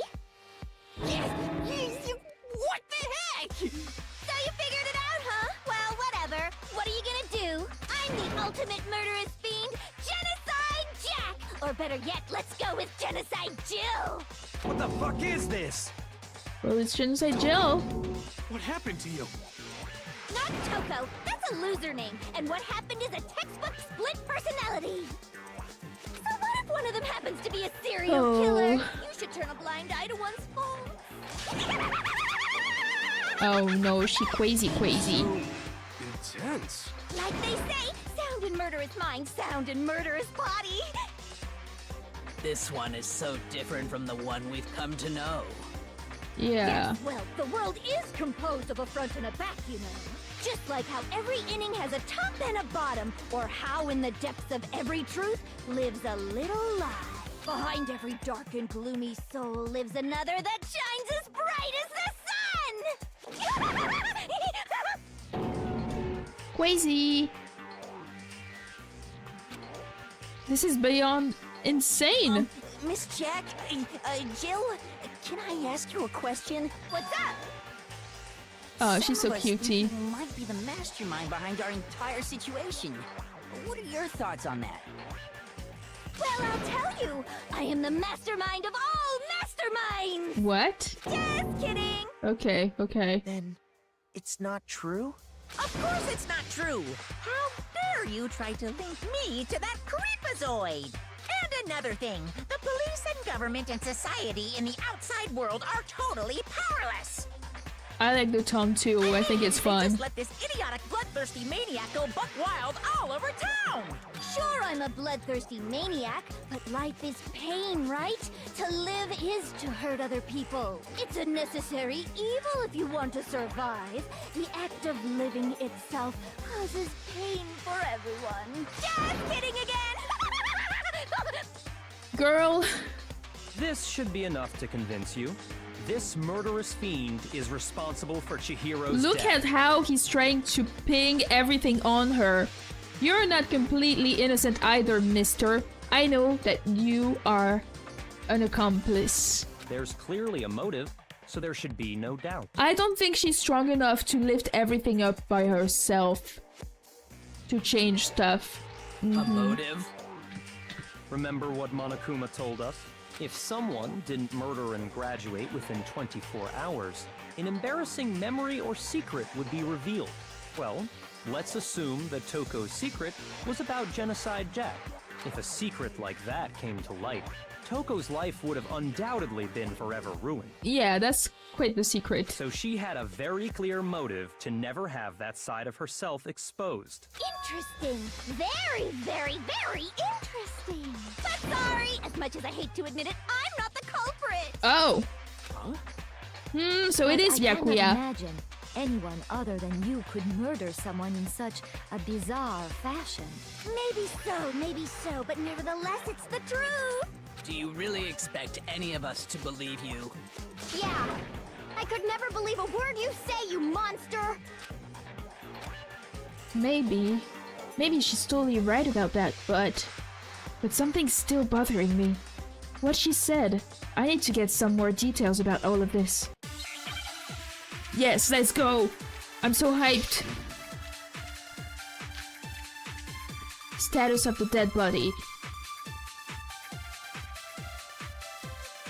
Sorry, but I didn't kill anyone. You say that, but do you really expect any of us to believe it? Perhaps if you had an alibi, that would change things. Oh, an alibi, huh? Now we're talking. When you compare your past murders to this incident, the modus operandi matches completely. What more proof do we need? Give it up. You killed her. Sorry, but I... You say that, but do you really... Perhaps if you had an alibi. Oh, an alibi, huh? When you compare your past murder, the modus operandi matches completely. What more proof do Oh, we need? fuck, I missed. Give it up. You killed her. Let's do it again. Sorry, but I... You say that, but Perhaps if you had an... Oh, an alibi.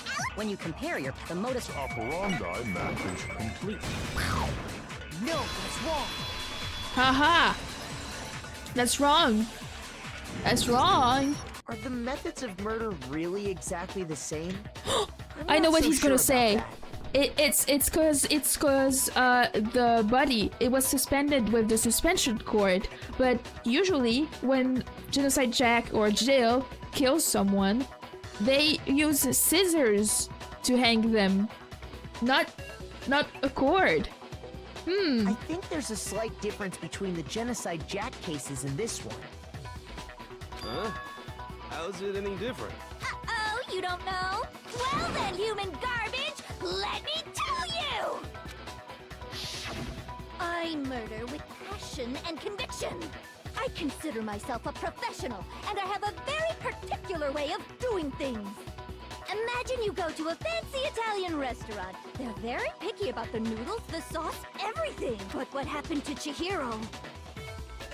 It'd be like if that same Italian restaurant started using ragu or Chef Boyardee. This is no creation of mine. Oh yeah, because we didn't read the thing, but it says the victim suffered multiple stab wounds across his body, believed to have been inflicted by the same scissors that were later used to attach the victim to the wall.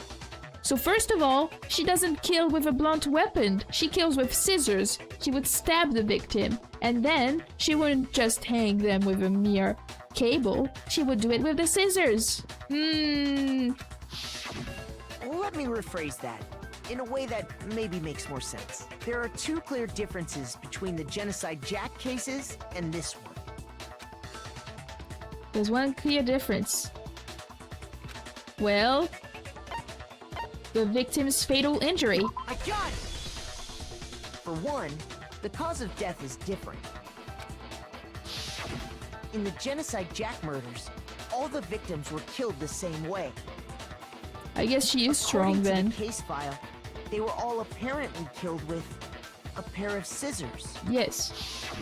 But Chihiro died from a blow to the head, right? Yes. Ah, yes. That is remarkably different from the other murders.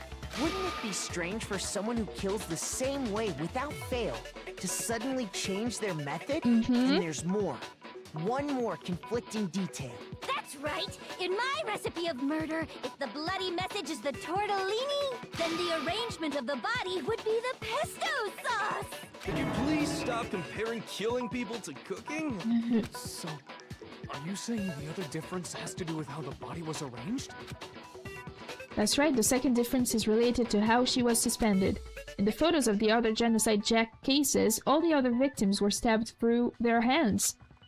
Here, you'll see a clear difference with what was used to suspend her. I got it! Do you remember what the killer used to suspend her? They used some kind of rope to hang her up by her wrists. Yep. What is your point?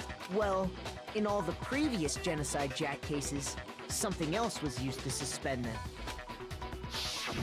Specifically, pairs of razor-sharp scissors. That looks painful. And guess what? I used my own specially designed scissors for the murders and the arrangement. Like I said, I'm a professional, so naturally I'm very picky about the tools I use. For sure is the freaking killer. You know what else? What? Big Mac said there's two differences, but he's wrong. Big Mac? Are you referring to me? Listen up, Big Mac. There's actually one more difference. Huh? My word, you really didn't notice? Take a look at who the victims were in each Genocide Jack case. There's a pattern there, just waiting to be discovered. They're men. A pattern? Is it Figure that? out, and it'll be plain as death why I couldn't have possibly killed that little lolly girl. Yeah, because she killed only guys from what I've seen. Because Chihiro was a girl. Yes. Is it because Chihiro was a girl? Bingo! Bullseye! Right on the money! What are you talking about? In all the Genocide Jack cases, all the victims had something in common. Yep. Damn, I'm so proud of me for noticing that. They were all guys? Yep. That's right! The people I kill with such passion and conviction are all adorable little men! I can't believe I said it! I'm so embarrassed! The hell is wrong with you? I can't help it! I'm just a full-throttle boy-on-boy fangirl! And the mopey side of me just hates it! Oh, so she likes yaoi. Now I'm on the fast track to becoming a full-fledged man-madam! So, since Chihiro was a girl and not an adorable little man, you wouldn't kill her? She is a When an pervert. Italian chefs suddenly start making ramen just because they're both noodles? Don't be stupid. Yeah. I have too much passion and conviction to cross that line. That's the absolute reality of the one and only. We get it. You've clearly explained your hobby and your philosophy. But that's not all there is. It's a different matter entirely. When you're forced to kill in order to survive. Nah. Lolly cur! Oh. Lowly. Cur. I would never kill for a reason as petty as mere survival. And if by some fluke I did kill to survive, why would I bother with the message and arrangement? It'd make me the obvious suspect. Duh. She's not stupid. does make some amount of At sense. least Genocide Jill is not stupid. Whatever Toko reason I is have kind for of stupid. killing, I would never leave out my prized scissors. Yeah. Who would go out of their way to use a big, stupid, heavy dumbbell? Uh-huh. Maybe you used the dumbbell because you couldn't find any scissors in the school? Any scissors? I don't just use any scissors. I only use my own set of high-class envy of the entire world scissors. Okay, whatever. There still aren't any in the school. Are you sure about that? Oh? Are there scissors? Oh! There are scissors. She's fully equipped! That's right! So I can go anywhere, anytime! You're scary, girl. Why would I resort to dumbbells or rope when I have my trusty scissors by my side? Go ahead, tell me I'm wrong! You can't, can you? Gutter dogs, all of you! She is concerning. I have no clue how to tie a good knot! So rope's totally out of the question anyway! I have no idea what's going on anymore. Could such a heinous villain really be innocent? But the body really was suspended, Maybe her right? skirt has And nobody pockets. but the police knew about that. Yeah! That's why we figured it had to be the real deal, and not some copycat killer or whatever. Actually, hold on. There is one person. One person who could have copied the Genocide Jack cases. It's this little bitch right here. Look at him. He's sweating. He's so stressed out because I know he knows that I You could have know. found out, isn't it? You'd have no problem gaining access to classified government documents or internal police records. Plus, you'd already looked through the Genocide Jack file before this all happened, hadn't you? Yep. Yep. Are you saying Mr. Togami did it? He totally did it. Then the reason he pushed the theory of Genocide Jack being the killer so hard was because he wanted to pin the crime on her. Yes, yes. So, he rearranged the scene to disguise it and make it look like I put my stamp on it! Yep. The adorable glasses man was behind it all! Oh, I'm on fire! Well, Byakuya, Maybe she does have a crush on him. I see.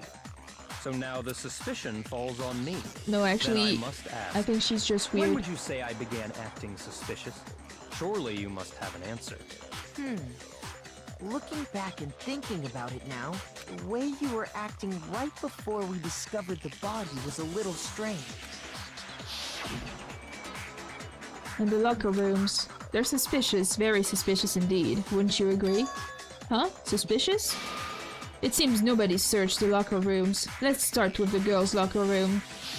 You wanted to go to the girls' locker room right away, right? But since you're a guy... I should have naturally thought of the boys' locker room first. Is that what you want to say? The victim was Chihiro, a girl. Hence why I said we should check the girls' locker room. I mean, that makes sense. Nothing strange about that, I'd say. On the contrary, there's something very strange. Okay then, what's so strange about it? Go ahead, share with the rest of the class.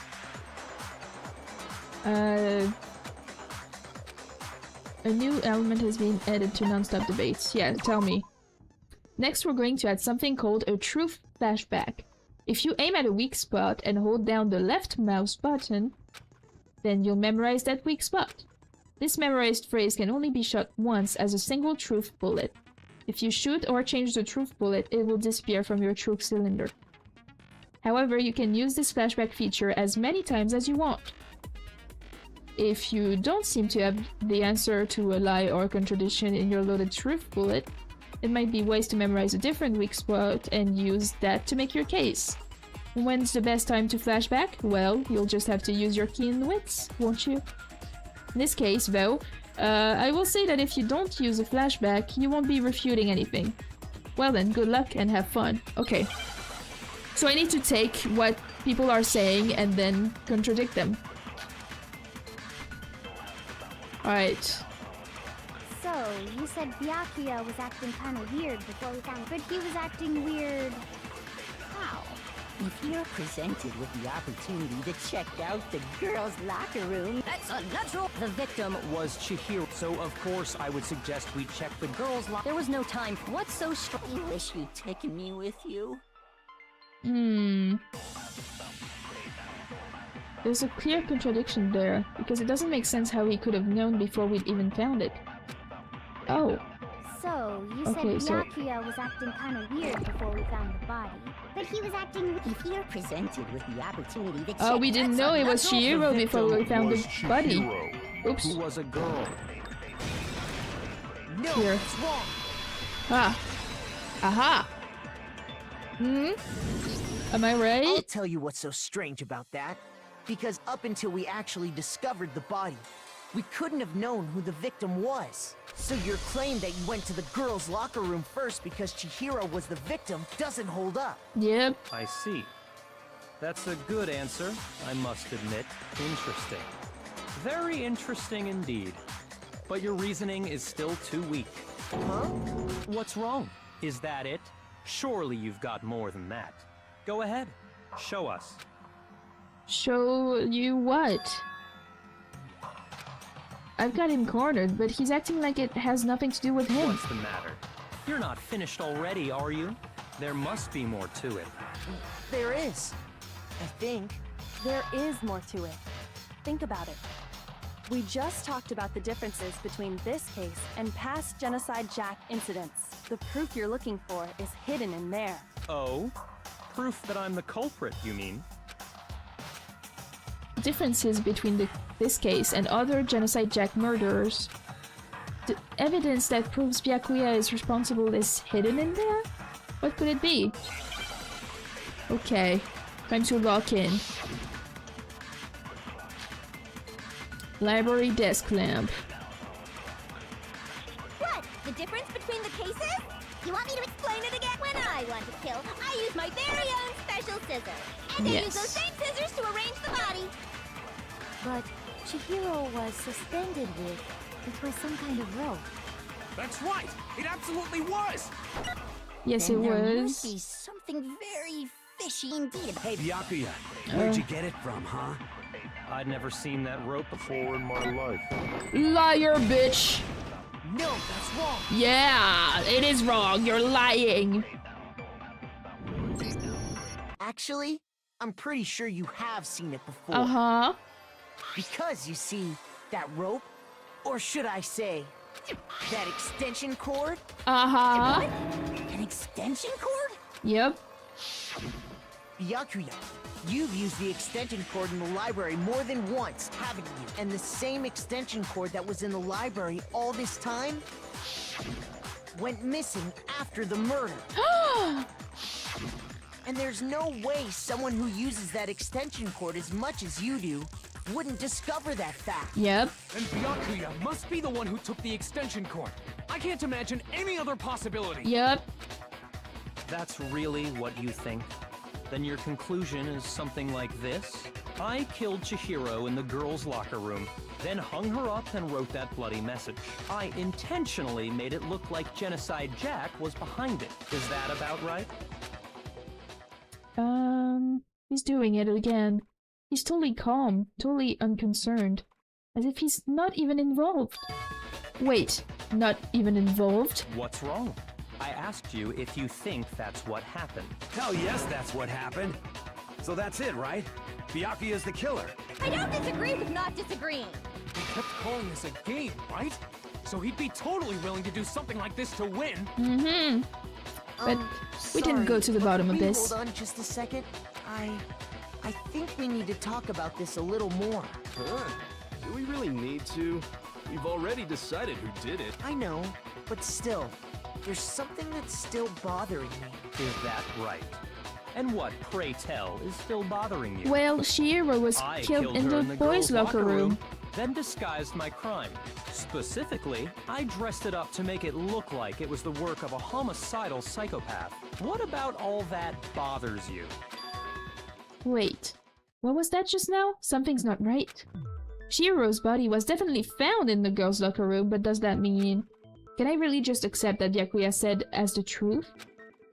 No, I don't think so. There's definitely something off about what he said. The scene of the crime. I got it! It was in the boys' locker room. Chihiro in the girls' locker room, right? But are you sure about that?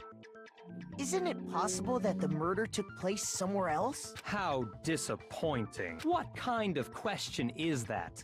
Even in the world of disappointments, this is a true letdown.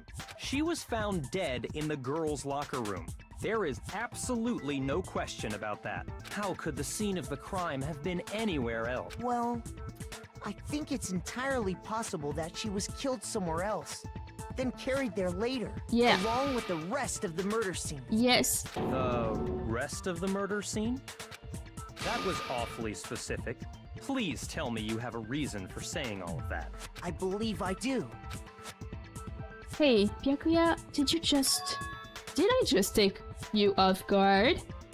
When the story suddenly moved to the crime scene, Byakuya, who had been so confident up till now, maybe Byakuya never even realized that the actual scene of the crime could have been somewhere else. Hey, don't just move on without permission!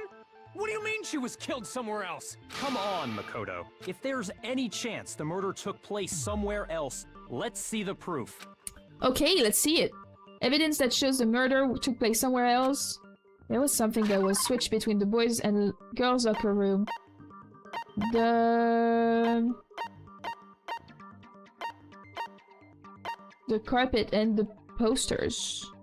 So the posters first. The proof that she was killed somewhere else is the poster that's hanging in each locker room. Yeah. Your proof is some posters? The poster in the girls' locker room was a picture of a big-boobed supermodel. But don't you think that's kind of strange? A big-boobed supermodel. Why would the girls' locker room have a poster like that? Yeah, why? I bet those massive jugs of hers were totally fake! Okay, girl. Meanwhile, the boys' locker room had a poster of the super popular boy band Tornado. Yeah. Again, that doesn't really seem to belong. Yeah, in a Makoto for boys' once locker is room. actually not being stupid. So you're saying that maybe the posters were switched? Yes, they There's were. one other thing I noticed about the locker rooms. You know what I'm talking about, right, Sakura? You're referring to my protein coffee, aren't you? Protein coffee? While I was in the girls' locker room earlier, I spilled some protein coffee on the carpet. But I noticed that after the murder, the stain had been totally scrubbed away. No, it's not that the stain was scrubbed away. It was moved to the other room. Boom. I got it!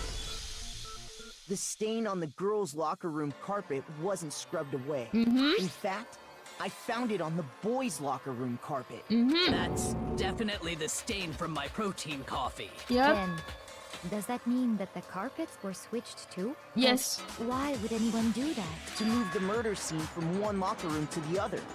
It's certainly plausible, don't you think? No, not Sakura.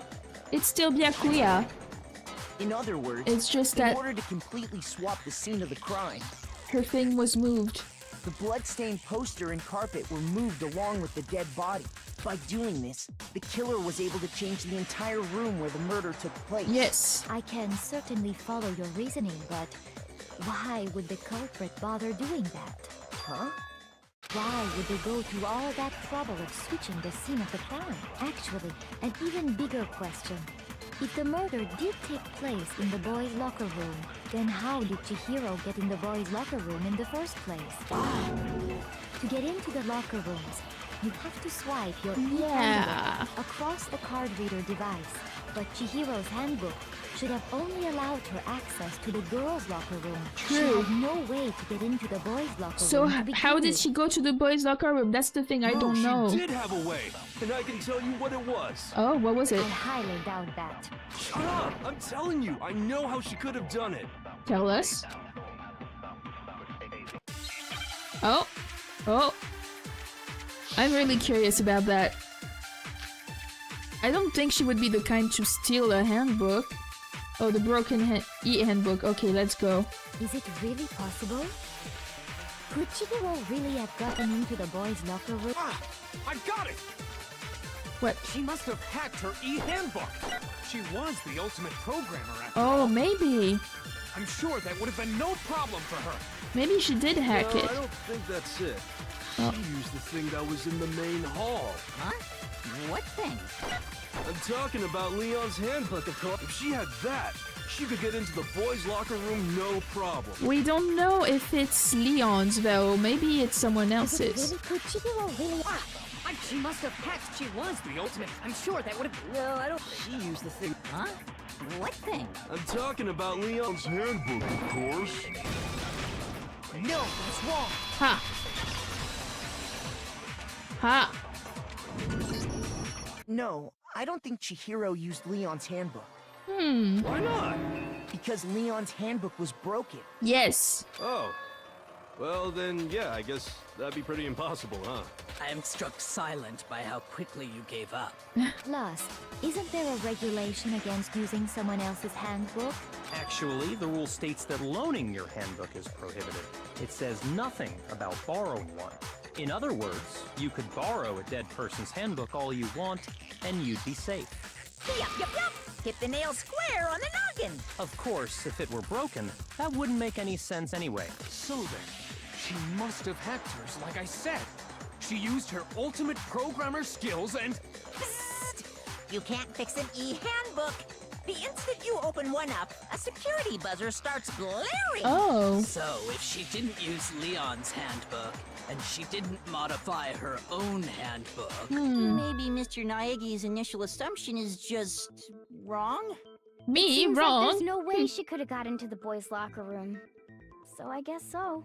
Okay then, I vote for Byakuya. But I want to know how she got into the boys' locker room. Is that it then? Chihiro was killed in the girls' locker room, and Byakuya is the one who did it? Really? But still, I don't know what else I can do. Hold on a second. I agree with you, though.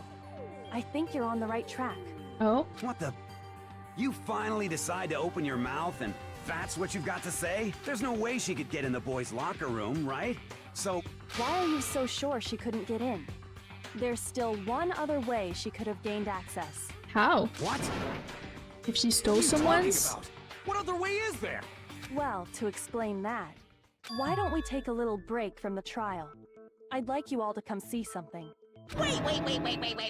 Just what do you think you're doing? Don't worry. This'll make the whole trial more exciting. I'm sure that thought must please you. Huh? It'll make things more exciting? Well, all right then. I declare an official class trial recess. For real? Now then, what is it you want to show us? It better not be boring or I'll be very unhappy. Oh, I have no doubt it'll meet your lofty expectations. So, shall we go? Okay, let's go. Field trip! So before I even knew what was happening, the class trial had been put on hold. We headed off with Kyoko in the lead. And where she took us was...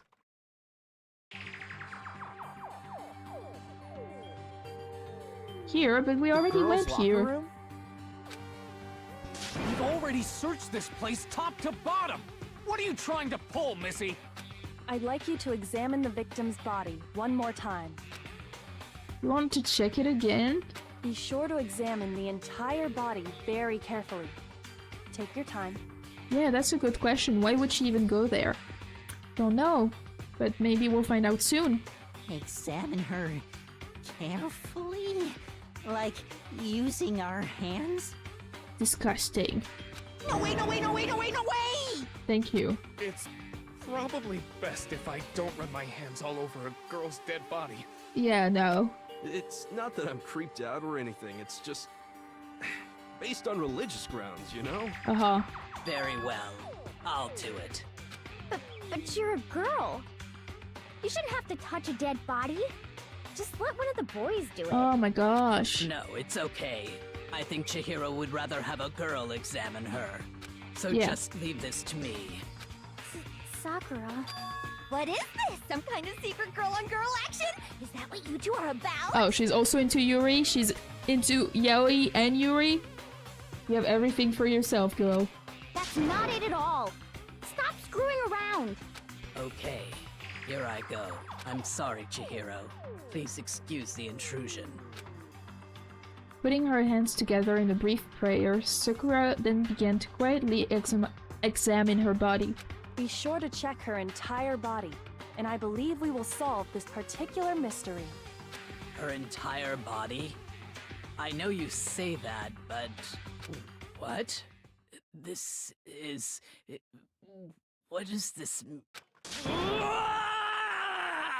What happened? What is it? Not possible. It's not possible.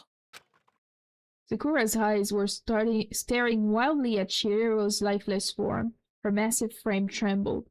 This girl is what? Is a boy! What? She's a boy? Ah, I see. So she was actually a he. Plot twist. Interesting. The best girl was actually the best boy.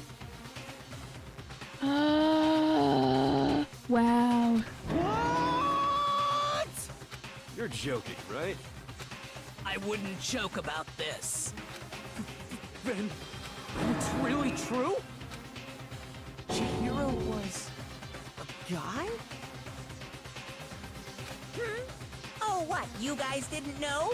Heck, I knew that right off the bat. What? Chihiro Fujisaki was totally a guy. Well, how were we supposed to know? He was a cross-dresser? Oh, no, I'm really on fire! I wish I had killed him! So that's what Kyoko wanted to show everyone, huh? Interesting. Oh, well, that's why she was in the guys' locker room. Huh. Yes, that certainly does make things much more exciting. No, I still think it's Byakuya, because even if Chihiro was in the boys' locker room, the one that got in there to kill her would have had to be a guy, because you can't, you can't go into the locker room of the opposite gender. So, I still think it's Byakuya, but now at least we know why she was in the boys' locker room. Now let's ride this wave of excitement back to the courtroom and get back to the trial. Ah, yes, that's a good I question. do apologize for keeping you waiting. Now then, let's resume the class Yeah, how would he trial. go to the girls' locker room later? That's a very good question. Maybe he did steal one of the handbooks of the dead persons, since he knew he could do that. I think he totally did that. We've all just learned of the shocking revelation that Chihiro was actually a boy. Let's pick up from there. Yes, well, I don't know his reason for hiding it, but the fact is, Chihiro was not a girl, but a boy. To think that Chihiro was actually a guy. The thought had never even crossed my mind. And because the victim was male, he would have had no problem gaining access to the boys' locker room. Assuming his handbook did, in fact, list his gender as male, then yes, that would be true. Of course his handbook said he was a boy. He dressed like a girl, but he was a boy through and through. Aww. So then, there should be no issue with Makoto's initial assertion. The victim was killed in the boys' locker room, and was then later moved to the girls' locker room. And the killer could have easily used Sayaka or Junko's handbook to get into the girls' locker room. Right, that's what I thought. So, Chihiro really was killed in the boys' locker room? I still don't understand the motive for moving the body, but yes, that does seem plausible. Well, I must admit, I did find it rather odd. I knew he felt a little off. There was a certain incongruity to his female body. It couldn't be a female because they couldn't have any male handbook to use since Leon's was broken. So it's definitely a male. It's definitely a man. This Oh is my the gosh. most titillating situation! So now everything has been connected. All the mysteries have finally become clear. Okay, well, connected or clear or whatever. We still think you're the killer, remember? Very interesting. Is this not This has him? become very interesting indeed. He's off in his own little world. What about you, Makoto? After everything we've learned, do you still think Byakuya's the killer? Well, I did, but now that you're all like, maybe it's not him, I'm like, who the fuck is it then? I have no idea. Well, without a doubt, Byakuya is the one that made Chihiro's death look like Genocide Jack did it. Yeah. But Did he have another ally that was not Toko? Was he with someone else? I am confused he might too. not actually be the killer after all. What? But aren't you the one who accused him in the first place? He just seems to be too easygoing about all this. Like he's enjoying us solving the mystery.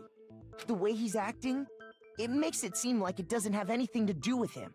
Oh my gosh. And you think that might be because it doesn't have anything to do with him? Plus, the evidence he left behind was a little too... how can I put it? Overt. He consciously chose to use the extension cord, knowing it could connect him to the murder. At least, that's how I see it. So, did he try to frame Toko while actually framing himself while someone else killed Chihiro?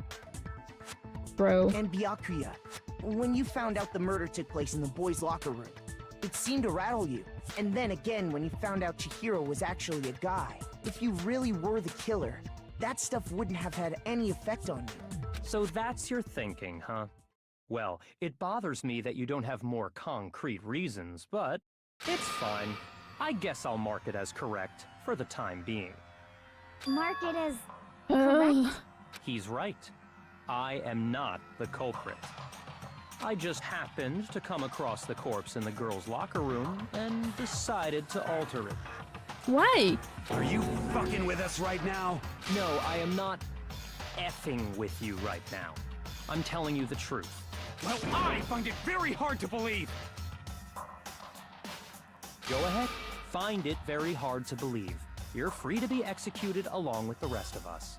if you're really telling the truth, then why? Why do you do that to his body? Yeah, why would you do that, dude? My reasons hardly matter right now. Uncovering the culprit is much more important, wouldn't you say? Ugh. Sorry. Now then, if it wasn't me, who was it? Well, I don't think I can say for sure without talking about it a little more. You're seriously gonna keep going? We're all good, aren't we? I thought it was clear Byakuya did it. Yeah, but not anymore. Now I think it's someone else. But who? I don't know. No, I'm with Makoto. If there's any doubt whatsoever, we need to explore every possibility. Because if we're wrong, we all die here. That's true. Very well then. I'm with you too. Damn straight. Count me in. Do you not have a mind of your own? Of course I do. What am I, an ant or something? Anyway, let's discuss this all as a group one more time. We still have time to make our decision. That's very true. Our lives are all in the line. Excellent. Then shall we resume our game of hide and seek? Oh no. I'm totally lost now, but if Byakuya didn't do it, then who's the real killer? Who murdered Chihiro? There's one thing we can be sure that we know about the killer. The killer was able to gain access to the real murder scene, which means... well, it should be a guy. I got it! Since the crime scene was the boys' locker room, you would need a boys' handbook to get in. Since Leon's handbook is apparently broken, the killer would have had to use their own. In other words, it had to have been a guy. But that's still not enough. I need to find some more clues. I have no idea who it is now. Oh my gosh. Isn't there a single clue that might lead us to who did it? Well, clues are one thing, but did nobody get a look at the killer? I'm sure if someone saw the killer, they would have said something by now. Perhaps someone saw the victim at some point. Even that might be enough for now. I mean, Yeah. Celeste saw the victim. All we need right now is any kind of new info. It's over. It's all over. You want to know who saw the victim? The killer. And only the killer. And it's not like they're just gonna turn themselves. Game over, man. Game. Yay! No! Not game over! Isn't there a single clue that might lead? Well, did nobody get? I'm sure someone saw the. Perhaps someone saw the victim. Yeah. All we need right now is any kind of new info. Oh, that wasn't it? Oh, my bad. Shoot! Okay, then let's just... Isn't there a single clue? Well, did nobody get? I'm sure someone saw the. Perhaps someone saw the victim. Yeah. All we need right now is any... It's over. It's all over. I don't know either. You want to know who saw the victim? The killer. And only the killer. That's not true. Celeste saw her. Celeste, say what you saw. I believe someone else did see the victim before he was murdered. What do you think, Celeste? Now that you mention it, yes, I did see him. Huh? Really? Oh, but I suppose only Makoto knows about this. The rest of you had no idea, did you? That is why you're all making such ugly noises. Whatever! Just hurry up and tell us! It was last night, right before nighttime. I saw Chihiro in the dormitory warehouse. Uh-huh. I saw him stuffing a track jacket into a duffel bag, and then, I assume, he headed off to exercise. A track jacket and a duffel bag? But we didn't find anything like that at the murder scene. Yeah, and we still don't know where it is. It seems likely that the culprit destroyed them to get rid of any evidence. And that is when he said something that struck me as rather odd. Well, I'd better get going. I'm kind of in a hurry. Chihiro told me he was in a hurry, but why would he be in a hurry? Only if someone were waiting for him, I should think. So, Mr. Fujisaki was on his way to meet with someone, and then they were Maybe. going to work out together? But Hina and I had invited him to exercise with us plenty of times, and he always declined. Probably because he was afraid you'd find out the secret he was hiding, right? Which means that conversely, he must have trusted whoever he was meeting with very much, enough so that he was willing to risk his secret being revealed. Who did he trust that much? Ooh, what a marvelous friendship! I don't know who he could be friends with that much. The point is, whoever he met up with is the culprit, right? So we just gotta figure out who it was. But knowing what we know, I can't even guess. No. You already have what you need to make the connection. Huh? You know who the killer is. I don't. Seriously? Who is it?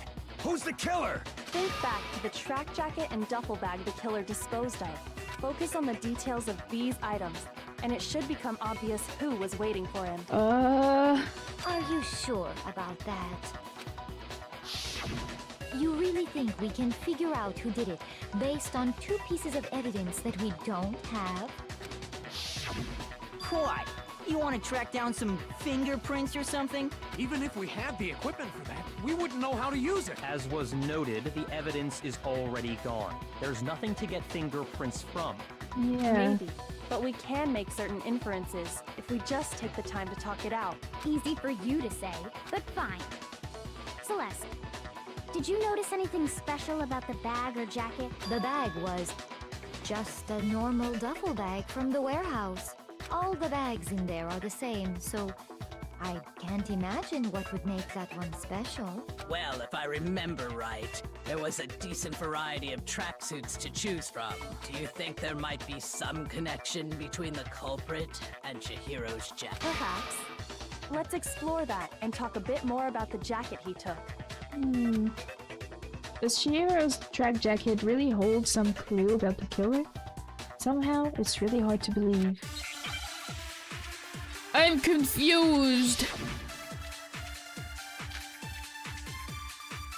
Okay, let's go. First of all, we know where Chihiro was headed. He was on his way to go exercise. Yes. So next we have to ask, why did he choose the specific tracksuit that he did? Why not? What do you mean, the specific tracksuit? I got it! He picked that tracksuit because it matched the one the culprit was wearing. So, what you're saying is, The killer was wearing the same blue tracksuit as him? My tracksuit is black. Okay. I don't even have a tracksuit. Yeah, definitely not you. Exercising sucks. Uh-huh. I have a white tracksuit personally. White one, I got okay. it from the warehouse, if you must know. Okay. Did any of that really help us get any closer to figuring out who the culprit is? No way. Not a chance. I'm confused. There's nothing that's You heard matching. him, right? What he just said without even realizing it? She's right. What he said just now is really odd. How did he know something like that? Oh? First Wait, of all, what? we know where Chihiro. He was on his way. So next week, why did he choose? What do you mean, the I got it! It matched the one the culprit was wearing! So, what you're saying, the killer was wearing the same blue tracksuit as him? Oh! My tracksuit is black. How did he know it was a blue tracksuit? Celeste never said that. exercising. I have a white I got it from the Did any of that really help us? No way. Not a chance. Wait. First of all, he was on his way. So next week, why did he choose? What do you mean, the I got it! It matched the one. So, The killer was wearing the same blue tracksuit as him? No, it's wrong. Boom! Celeste did not say anything about a blue tracksuit. Hold on a second, Mondo. What did you just say? Huh? What'd I say? When Celeste testified a few minutes ago, she said... I saw him stuffing a track jacket into a duffel bag.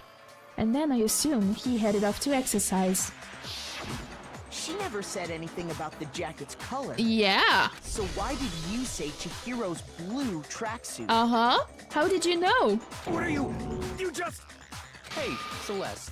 What color was Chihiro's tracksuit? As a matter of fact, it was blue. Aha! Before we began the Mondo! trial, It's did you! you tell anyone that? The only one I told about any of this was you. Then, Mondo, how did you know what color Chihiro's tracksuit was? Yeah, how did you know? Because I just... I'm sure he saw the clothes at some point in the investigation. No, that can't be it. The bag and clothes were surely disposed of by the time we began our investigation. Then the only reason he could have known what color the tracksuit was is if he saw Cherry with it before he died. That's the only possibility. Yep. Cherry. Are you talking about Chihiro? So, how about it? Did you see the tracksuit or didn't you? Just by chance. I just happened to see it last night. He walked past me, and he was carrying the tracksuit in his hands. You're full of bullshit. No, that can't be it either. According to Celeste's testimony, She stuffed the jacket into her bag in a hurry. It was almost like she was trying to hide it. And just like that, she was gone. when Yep, Celeste Mondo, noticed I it, think it's you. Chihiro made a point of making That's sure the jacket was crazy. completely in the bag. If you just ran into him briefly, you couldn't possibly have seen what color the tracksuit was. It would appear you've dug your own grave. Perhaps. But you handed him the shovel, didn't you? That's why you said what you did. Focus on the tracksuit and it'll be obvious who he met with? What a bunch of nonsense. Ah, now I understand. It was all one big bluff, wasn't it? Your true intention was to draw a slip of the tongue from the culprit. That's why you said you knew he did it. To put them on edge. That's right. However, Mondo was my target all along. I had my suspicions about him from the very beginning. How? But why? What made you so suspicious? That's a good question. But because I hate him. But I don't know, the way he talked? There was a certain turning point that tipped me off. Maybe you didn't notice it, Mondo, but you tend to refer to men and women differently. You only call guys dude. For girls, it's chick. And after he was killed, you happened to refer to him as dude. Oh. Once I picked up on that, it occurred to me that Mondo knew something we didn't. you noticed such a tiny detail? Are you a witch? She's a witch! You're positively frightful! No, I'm not the frightful one. Not nearly as frightful as someone capable of murdering a friend. Mondo, Was it really you? Oh my gosh. Did you really kill Chihiro? I didn't kill anyone!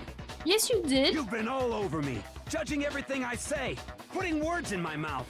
What gives you the right to treat me like a goddamn criminal? Yeah, he would never do something like that. This is a false accusation. Dude, I'm sorry, I know he's your bro, but all the evidence points to the fact that he did it. It's true. My reasoning on that is pretty shaky. That was fast. Well, this does present us with a problem. It seems we are all out of leads. Then My time has nearly come. That's what my little ghost friend is telling me. what? Oh yeah, that reminds me. Hifumi, weren't you telling me you'd found some evidence? Oh? Really? What kind of evidence? Actually, now that I'm thinking about it here calmly, it might not be all that relevant. Jeez, does your confidence just get up and walk away? It's fine, man. Just tell us. If you really insist, then... Here it is. What do you have there? It happens to be an e-handbook. I found it laying on the ground, so I scooped it up. Oh? Whose is it? You found it on the ground, right? Then it must belong to Shiro? I got it! We know Chihiro's handbook was missing from the scene of the crime, right?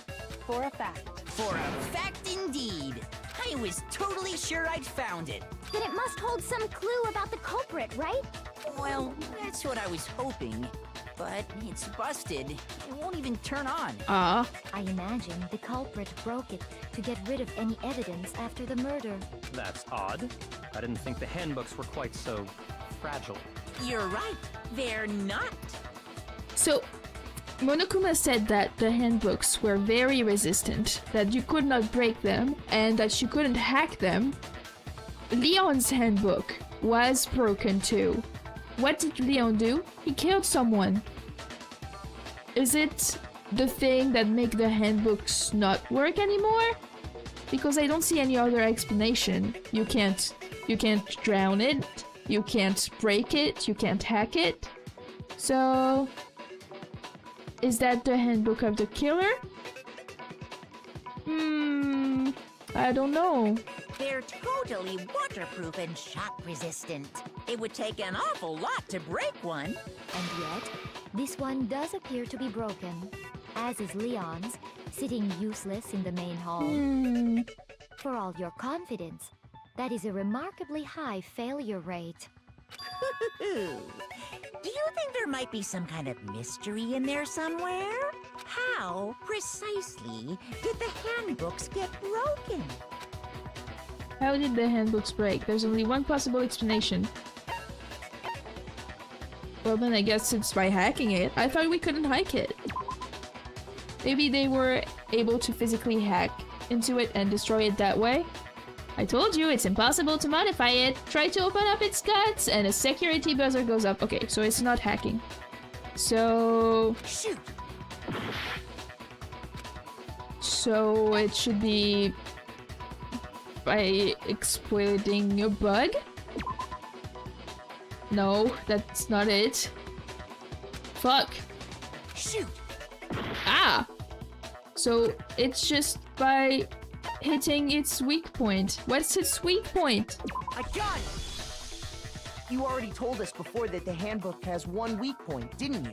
Yeah! You remember that? Huh. Sure, maybe I let that slip. But I never told anyone what the weak point actually was. But if the handbook is supposed to never break, and two of them broke in quick succession, then we can only assume that someone's figured out its weakness. You know what the weakness is, right, Monokuma? So, what is it? Huh? You're asking me? I think it's a necessary piece of information if you want this to be a fair trial. But if I tell you, and someone else decides to copy it, that would be very not good. Just tell us already! Why would we want to break our own handbooks? Yeah. Oh well, I have a weakness for pushy demands. But you're sure you won't follow their example? Then allow me to make a special announcement. The weak point of my cutting-edge e-handbook is... When it's exposed to high temperatures for too long, it will suffer a meltdown and totally break! And guess who was in the sauna for a very long time? Huh? Who was in the sauna last time? It was Mondo. He was in the sauna. So it makes sense. It's totally Mondo's ebook. I flippin' knew it! You knew it? Yeah, because I found the handbook laying on the floor of the sauna. Ah! The temperature in the sauna can reach over 200 degrees. Strange how you don't get burnt, huh? It's because as your sweat evaporates, it creates a cooling layer of air around your skin.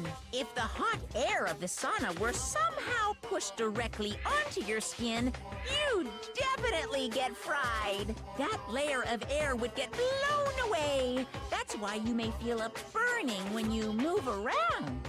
So when you're in a sauna, make sure to keep nice and still. Interesting. I learned one new fact today. It was interesting. That is a mere trifling speck of knowledge. Anyway, if you found the victim's handbook in the sauna, then the killer must have been purposely trying to raise its temperature in order to break it. Meaning the culprit somehow knew its weakness. But how'd they find out? Monokuma said he didn't tell anyone, right? Indeed. Quite the mystery. What if they found out by accident? What do you mean by accident? What if the killer took their own handbook into the sauna, not knowing its weakness, and it broke? They'd realize it was broken, of course, and it wouldn't be hard to figure out why. And once they had Chihiro's handbook, they knew they had an easy way to dispose of it. Ah, so it was Chihiro's handbook. I won't say it's not possible, but who would have done something like that? Mondo and that I other don't know little of guy. anyone who took their handbook into the sauna. I might know someone who Oh no, did. it is just Mondo because that other guy was naked. I mean, he took his clothes off, but Mondo didn't. So it's totally him. Whoa! Seriously? I think the one who may have taken their handbook into the sauna was... Not you, because you didn't take your clothes off. It was Mondo. It had to be the one who wore all their clothes into the sauna. It was...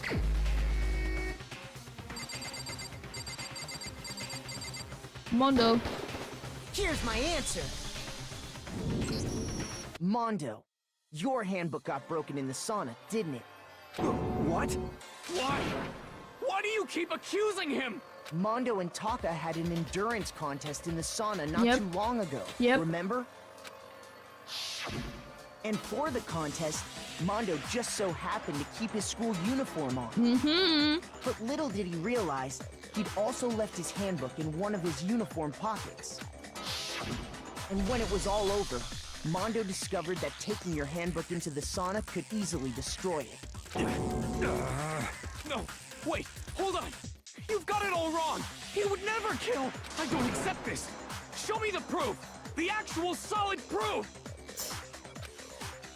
I mean, I don't want to believe it either, but I found something that proves it beyond a shadow of a doubt.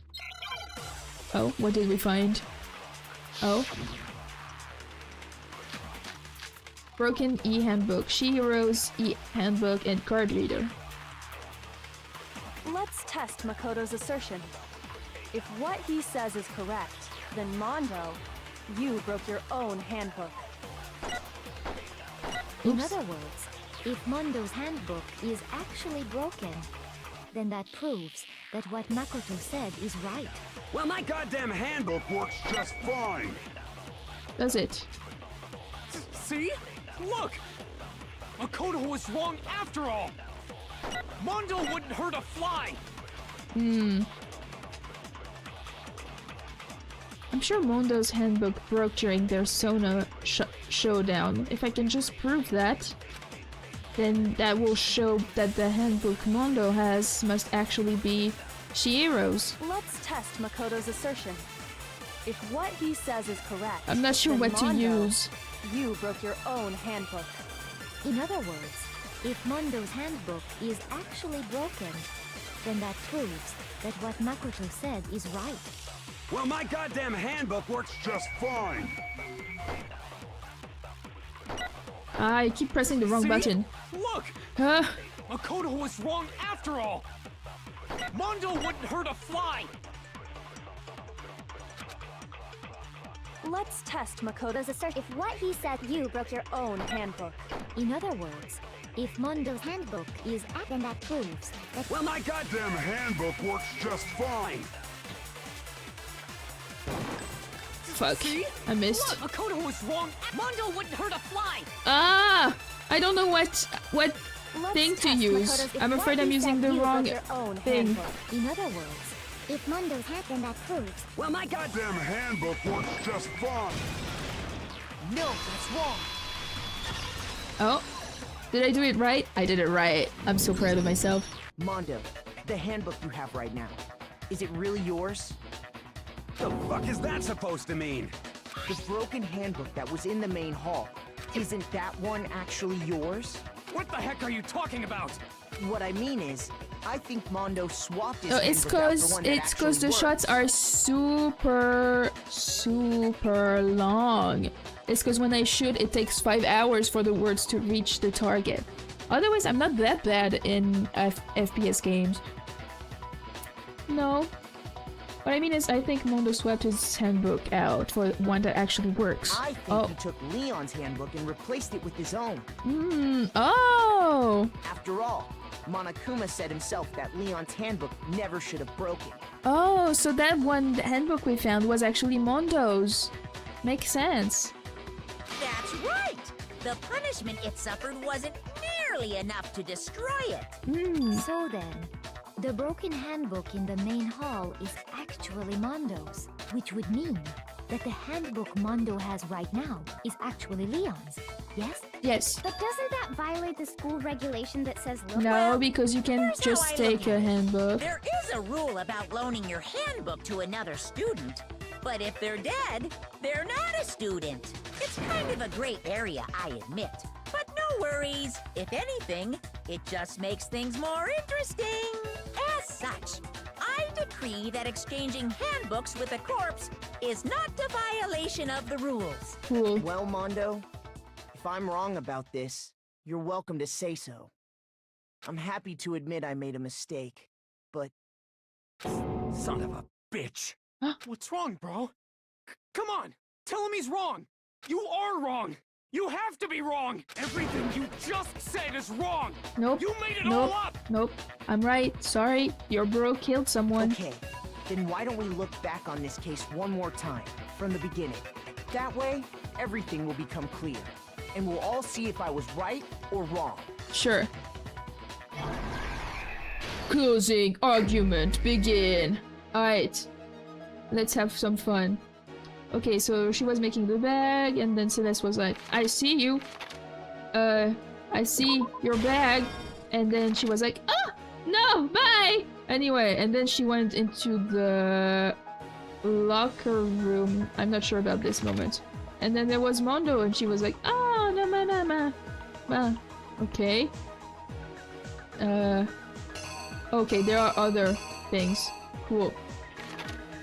So, she went to the boys' locker room and she used her card. Yes. And then she was like, ah, blah, blah, blah, blah, blah. And then Mondo was with the dumbbell. And he hit her with the dumbbell. Yeah, I know. Why did he miss with the crime scene? That's why I can't understand. And then he was like, pow! And there was blood on the poster. And then there was blood on the dumbbell. And Shihiro was dead. And then he moved the rug. He moved the rug to the girls' room? Wait, what?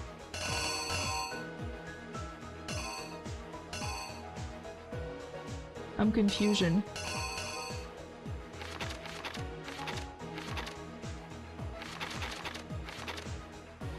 There's something here I'm missing that I'm not sure what it is. Oh, there are more here. Okay.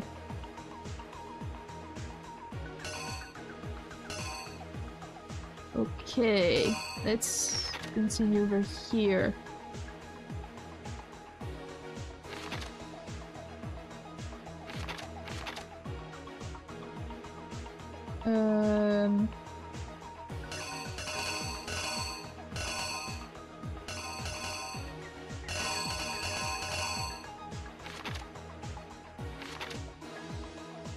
I'm confused. Do you think it's the poster? I think I'm not putting them in the right place. Here, there's something here. What must it be?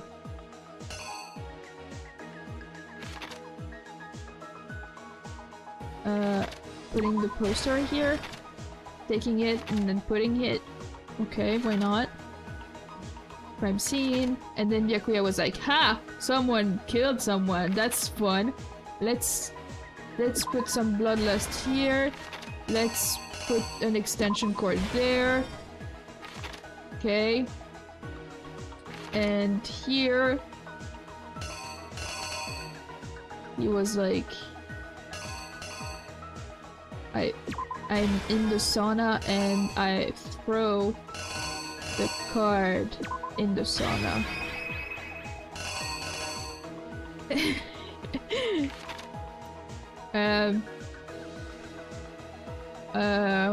Okay.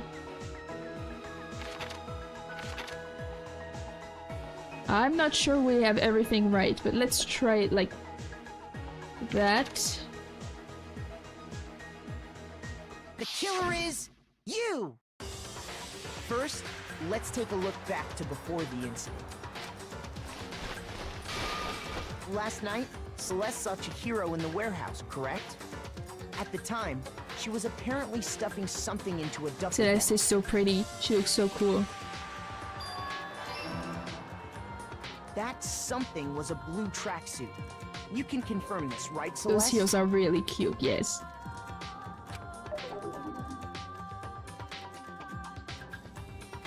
With bag in hand, Chihiro headed out, even though it was officially nighttime. Yes. She made her way to the locker room, specifically the boys' locker room. But how could the victim, who was apparently a girl, access the boys' locker room? Oh. Fuck! Well, she used this, I guess. No?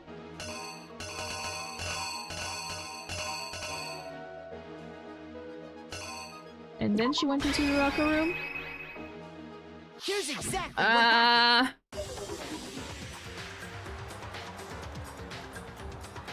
With bag in...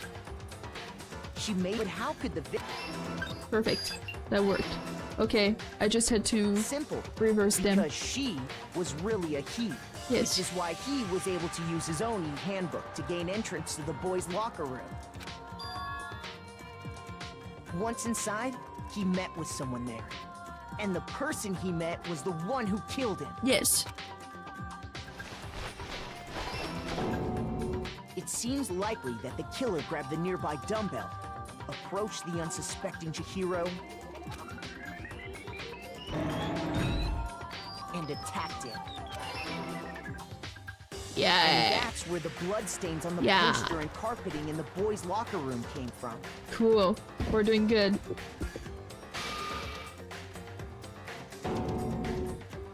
Dead. It was likely in the heat of the moment. The body was arranged, but the murder itself felt unplanned.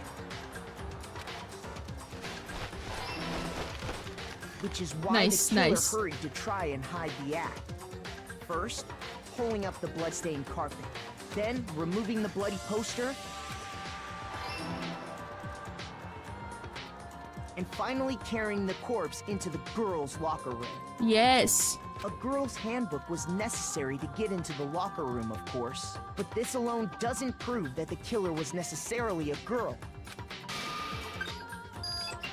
After all, Sayaka and Junko's handbooks had been placed in the main hall. Yes. Using one of those, a boy could get into the girls' locker room without much problem.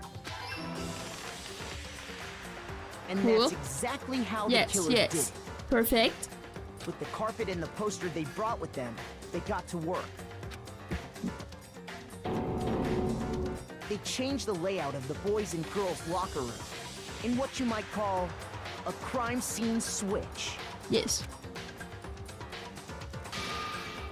That could have been the end of things, but no. Byakuya discovered the body and decided to intervene in the situation. Why the fuck would he do that? even Why more did he do that? He's stupid. So, after stumbling on the crime scene, he went and grabbed the extension cord from the library, and then he got to work. He used the cord to string up Chihiro's lifeless body.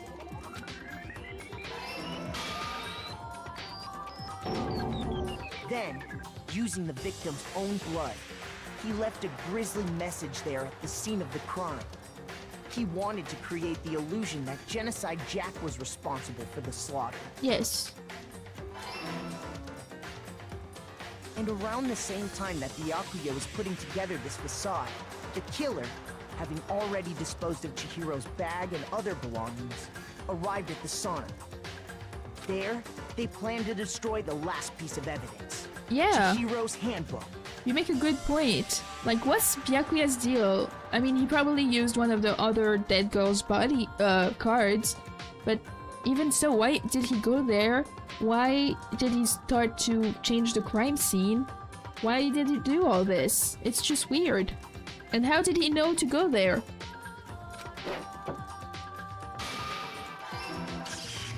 And just as the killer expected, Perfect. the steamy sauna was enough to ruin the electronic gadget. Somehow, the killer knew that the handbook couldn't stand up to the heat of the sauna. And the reason they knew that is because the sauna had already wrecked their own handbook. Yes. And that's how it all played out. Yeah. Isn't Boom. that right, Mondo Arata? Mondo! Oh my gosh! Wait! No, this can't be right. Where's your evidence? Yeah, where's your evidence? You need evidence! You need proof! Without any proof, you can't pin any of this on him!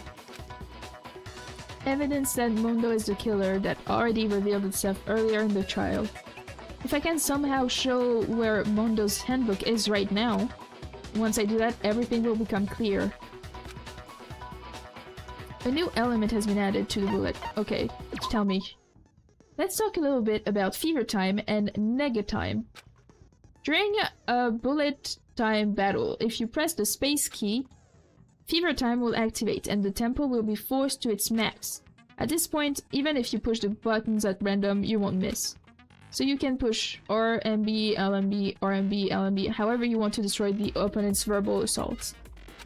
But this only lasts until your focus gauge runs out, so make the best possible use of your time. Of course, it wouldn't be fair if only you got access to special time, right? So we've also prepared something called nega time that your opponent can use.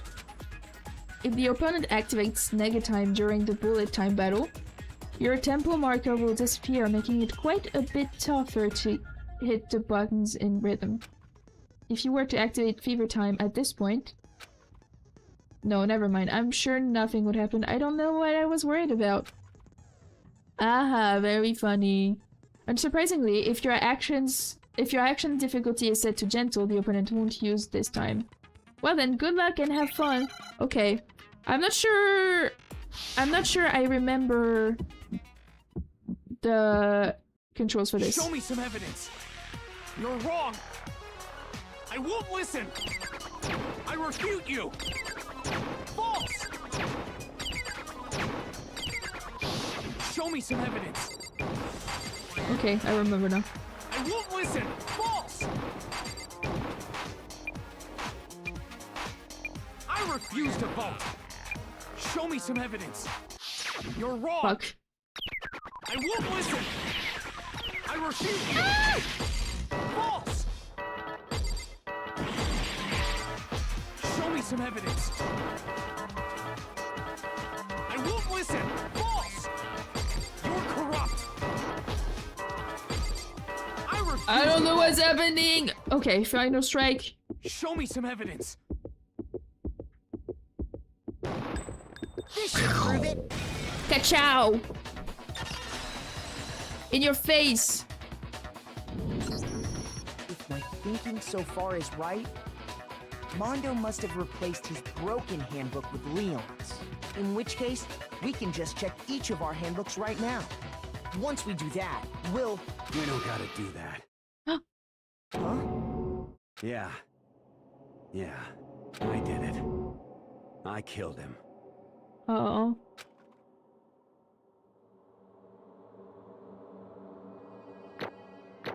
Yay! We got rank A. Nice.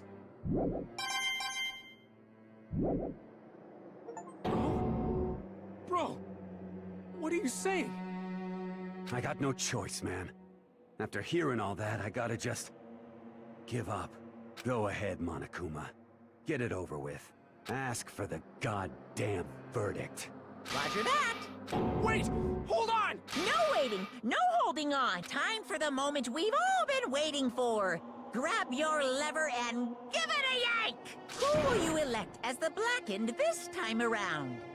Oh. Will you make the right choice or the dreadfully wrong one? I didn't think it was Mondo. What's it gonna I be? liked him. What's it gonna be?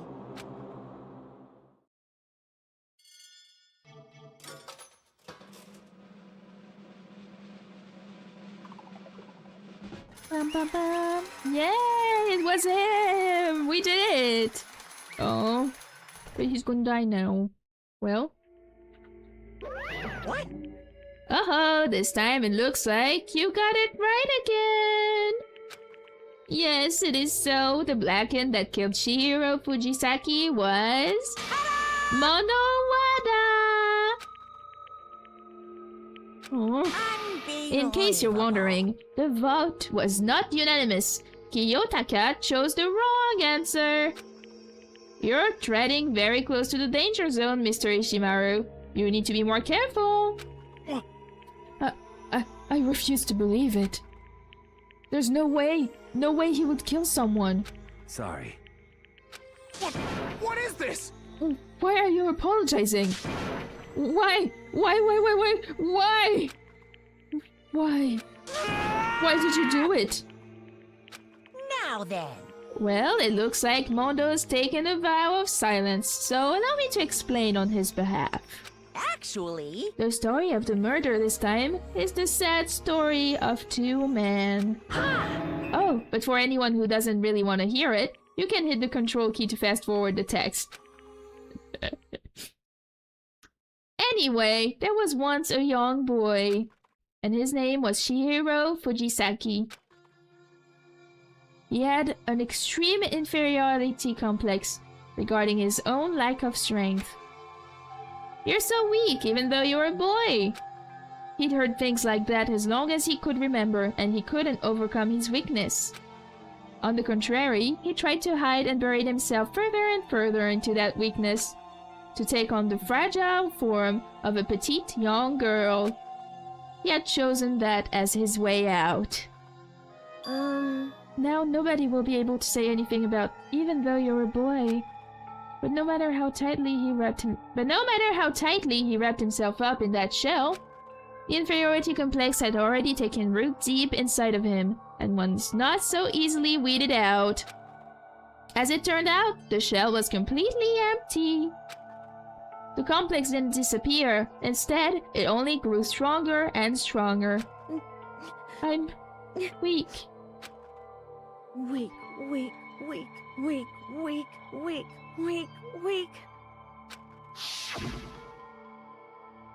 Once the killing game had begun here at the school, he had no choice but to accept this fact. After all, this world is survival of the fittest. If you're not strong, you don't survive. And then the lovely and hateful Monokuma announced the revealing of the embarrassing secrets. Which of course included Chihiro's embarrassing secret, which I was more than willing to divulge. Aww. Yeah, it's sad. Even though he dresses like a girl, Chihiro is actually a boy. Hey, And that was something Chihiro couldn't let anyone find out, no matter the cost. If that was revealed, it would be the end. The hardened shell would crack, the armor would fall away. Without a doubt, those around him would torture him more than ever before. Everyone figured being thrust into such a dilemma must have sent him spiraling into despair. What? And yet... I'm sorry. I'm sorry. I don't really want to talk about it right now. But... But I also don't want to leave things the way they are, so maybe I can talk about it later. After I try my best to become strong, then I can tell everyone. Annoyingly, he used the threat of discovery to motivate himself to become stronger. That's right. Now's my chance. I want to change. I'm going to get stronger and accept who I am. Strong enough so that when someone says, even though you're a boy, I'll be okay. I'll get better. With that thought at the front of his mind, he resolved to take immediate action. And so... that day, he made the commitment to begin exercising. He was prepared to retrain his mind and body. But sadly, that would be the first and only chance he would get at it. Hey, When he decided to start exercising, he thought it would be good to ask someone for help. But he wanted to tell that person his secret first. And then ask them to help him from there. And the person he went to... Yeah, that's right. It was me. Yep, it sure was! The biker gang fella had been painfully clear about how important his manly promises were. So Chihiro probably figured that even if he confided in Mondo, his honor would make him keep the secret. Plus, Mr. Macho Mondo was the very symbol of a strong man that Chihiro had always aspired to. Maybe talking to Mondo about it will help give me some courage. So, he went and asked Mondo to help him become strong. That was his aspiration. And he thought that only with Mondo's support would he ever be able to come close to that. Correct. So then that must be why Mondo did what he did, to keep the promise he'd made to Chihiro. Huh? Did what he did? You mean that's why Mondo carried Chihiro from the boys' locker room into the girls' locker room? Indeed. Yes, that's exactly what I mean. Wasn't that to cover up what he'd done? Certainly. That could have been part of it, but I don't think it was the main reason. The real purpose was to keep the promise between men he had made to Chihiro. But how does moving the body keep his secret? Because if everyone knew he'd been killed in the boys' locker room, then everyone would have been arguing about how she got into the boys' locker room, right? Once that started up, at least a few of us would have immediately begun to suspect his identity, so... he tried to protect Chihiro's secret by putting him in the girls' locker room and stealing his handbook. See? Then, Mondo did all that to keep the promise he'd made to Chihiro, who he'd also killed? Why would he do that? The more I hear you talk, the more I don't understand. I mean, you guys trusted each other, right? So why did you... Because, no matter what, I didn't want anyone to know. I knew it. So that's what Trigger did after all. The possibility of having your embarrassing memories and secrets exposed. What is this? That's impossible. Nothing could have been that bad. Something he didn't want anyone to know even if it meant killing someone? You're wrong! It's impossible! Don't make me repeat myself. How many times must I repeat myself? To judge others by your own standard is the height of folly. Even if you can't comprehend it, he obviously can. That's all there is to it. Well, while we're on the subject, why don't I tell you? That embarrassing memory, that secret he didn't want anyone to know. Hey, You know what Mondo did? He killed his own brother.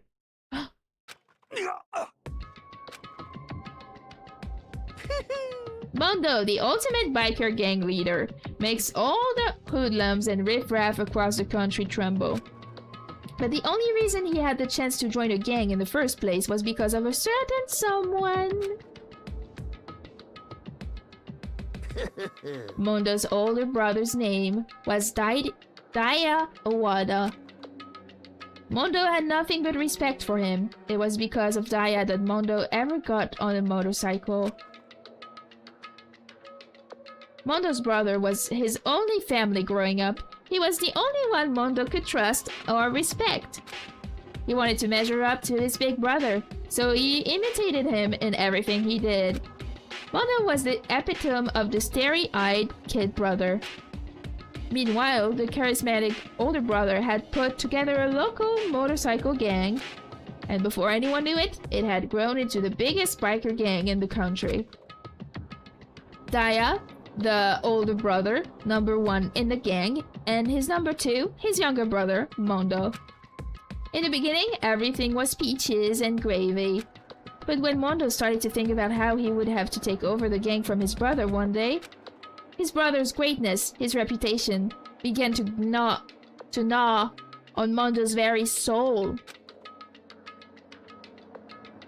The kid's gonna take over for Daya, huh? Daya's created this gang with his bare hands. Mondo's just along for the ride. Can someone like that really be our leader? All that will do is make the gang look bad.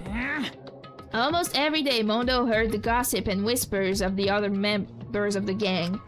Which is why... I just... Once.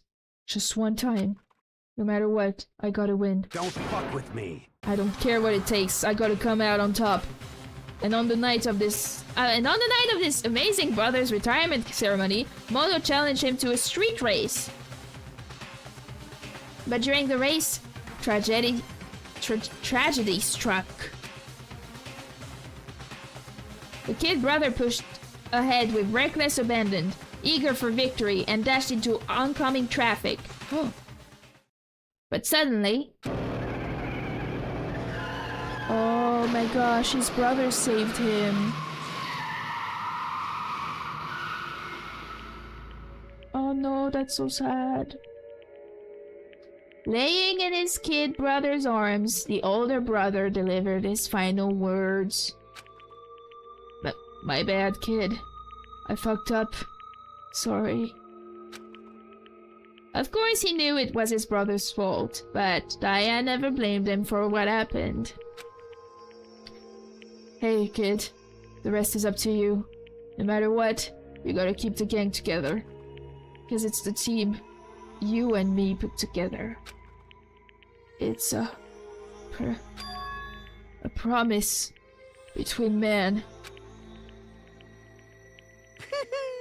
He decided to hide the truth of what happened from everyone else in the gang. In order to keep the gang together and keep the promise to his brother, he could never admit to anyone that it was his own weakness that had caused the accident. And as a result, the team was made even stronger under the banner of the kid who'd bested his big brother. Daya was gonna lose to his kid brother, so he got stupid and got himself killed. That became the explanation for what happened. Mondo's lie became the truth.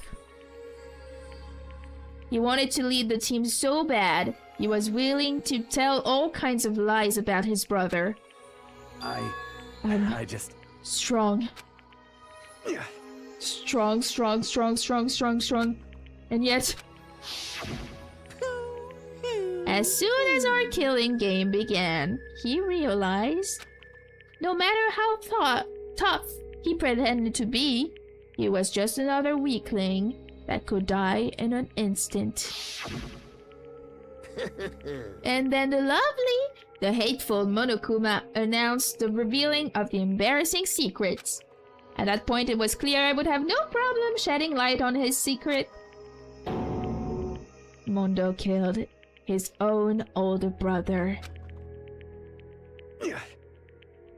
No matter what, I couldn't let the other gang members find out. If that happened, everything would have been ruined. Everything me and my brother had worked to create would have been destroyed. His death and the guilt I'd been carrying around, it all would have been for nothing. So, that's why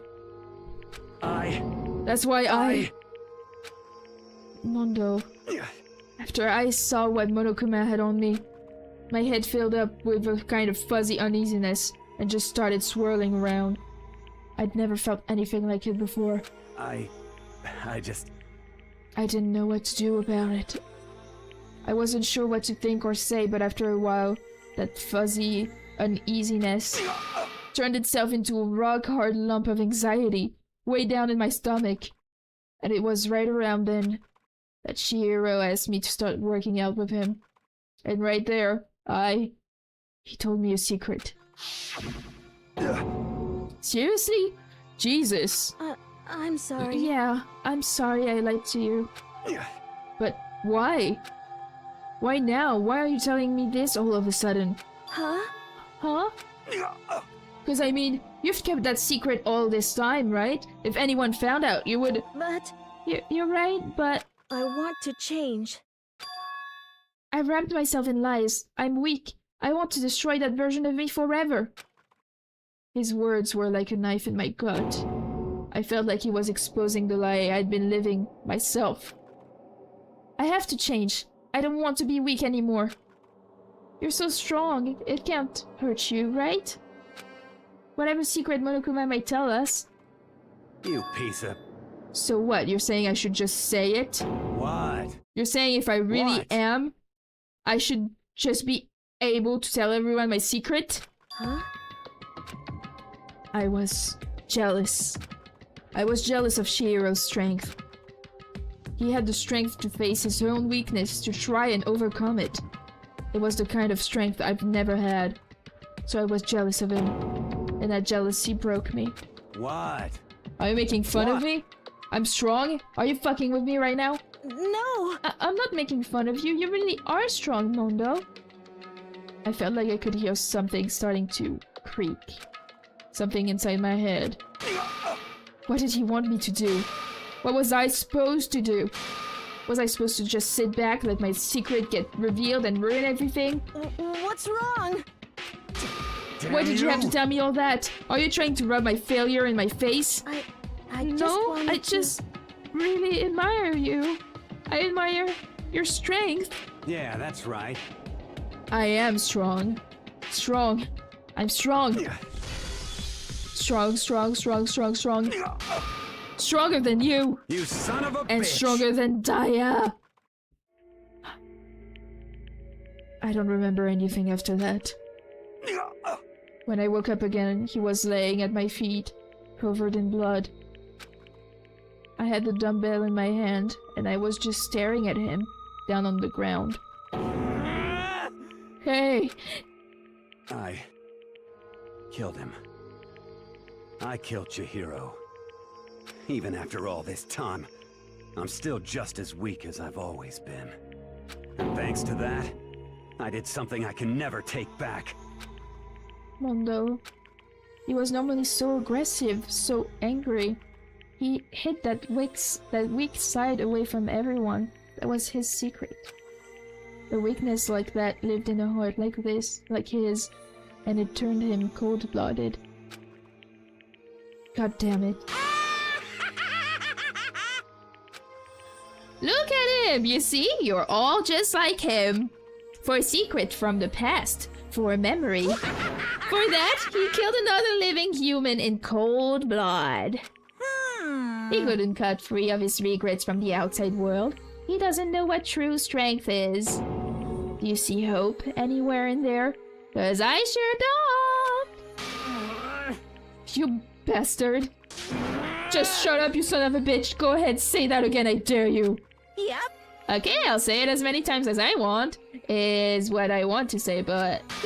Unfortunately, I can't do that right now. Because the time for punishing is fast approaching. Punishing? It can't be. You mean execution? Well now, That's what I promised well you, now. right? The blackened that disturbs the peace will be punished. Ridiculous. Hold on. Now then, I prepared a very special punishment. For Mondo Owada, the ultimate biker gang leader. No, wait. Let's give it everything we've got. It's punishment time! Punishment time! Sorry, man. I couldn't keep the promise we made. From one man to another.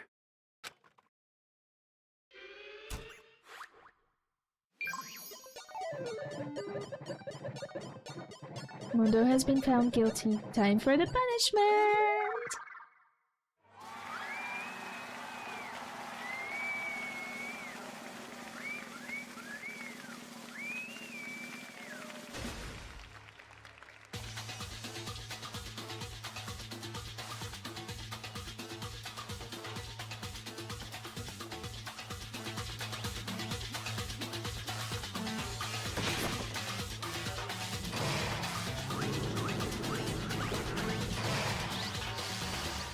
The cage of death.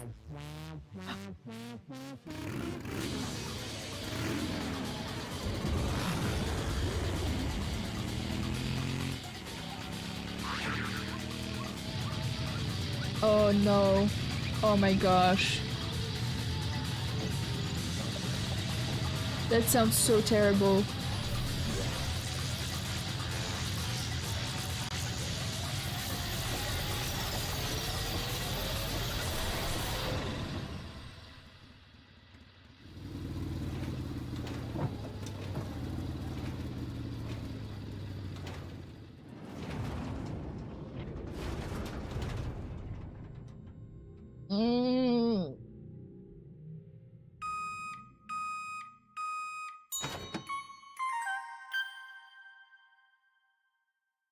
What the fuck? What the fuck? They made him into butter. What the freak? Oh no. Oh my gosh.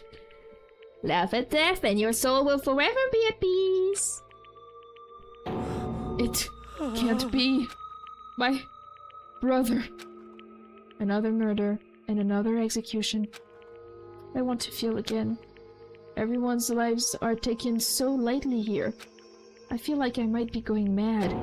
Maybe I'll just let it happen.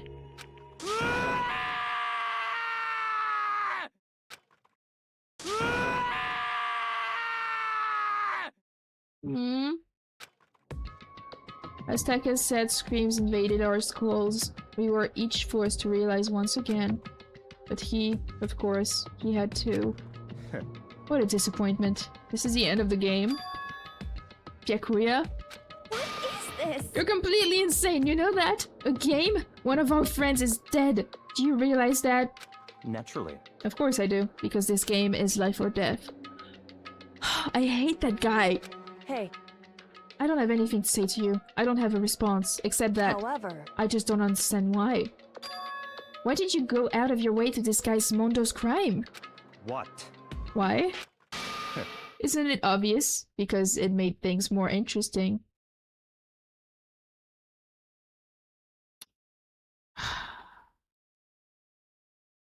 Why is he like this? His voice was calm, emotionless, like the voice of death. It chilled me to the bone. Last night, when the murder took place, I was in the library as usual. Honestly. So you ignored the nighttime rule too? That rule never mattered to me. I don't recall agreeing to it. There is nothing to be done. Well, I don't particularly care. Please continue. The night grew late and I decided to return to my room, which is when I stumbled upon him. I spotted Mondo coming out of the locker room. After he'd gone, I looked inside and saw the corpse. What? You mean you actually witnessed the murder? He was such a fool. He didn't have the slightest idea that I'd seen him. Well... So you're saying you knew who the culprit was from the very beginning? That's right. Indeed. But if that had been the end of it, how boring would that have been? I mean, what a waste of time to have the answer revealed right at the beginning. Which is why I decided to lend a little helping hand. I thought it would liven things up. You did all that to liven things up? I see. So, after hearing about Genocide Jack from Toko, you decided to use that to create the fake murder scene? But damn man, if we hadn't figured out who'd really done it, you would have been dead too, right? Well, obviously, I would have revealed the truth before it reached that point. Of course. Yakuya turned and looked me in the eye. I could feel his sharp eyes piercing into me. Thanks to a certain remarkable someone, it never did, and I was able to perform— Interesting. Sorry, I skipped. Once I do decide to become blackened, I now know who I'll have to watch out for. Oh, so you are saying that you will kill someone. Okay. It could have been so fast, but this bitch is a bitch, so... Ah! Correct. So that was your reason. Are you satisfied? Indeed. Yes. We're done listening to your story. Moving on. Hey. There's something I'd like to ask Monokuma. What's this? Ooh, I'm up next. You like to perform these elaborate executions each time, correct? My question is, why? Do you like that? But you know, this punishment, this despair, it's not just for you. All this punishment, all this despair is my gift to mankind itself. What? You're over-exaggerating. I am not over-exaggerating. These punishments are meant to transform all hope into despair. Damn. What do you mean? Huh? Mean? Mean. Mean. What the heck? Mean.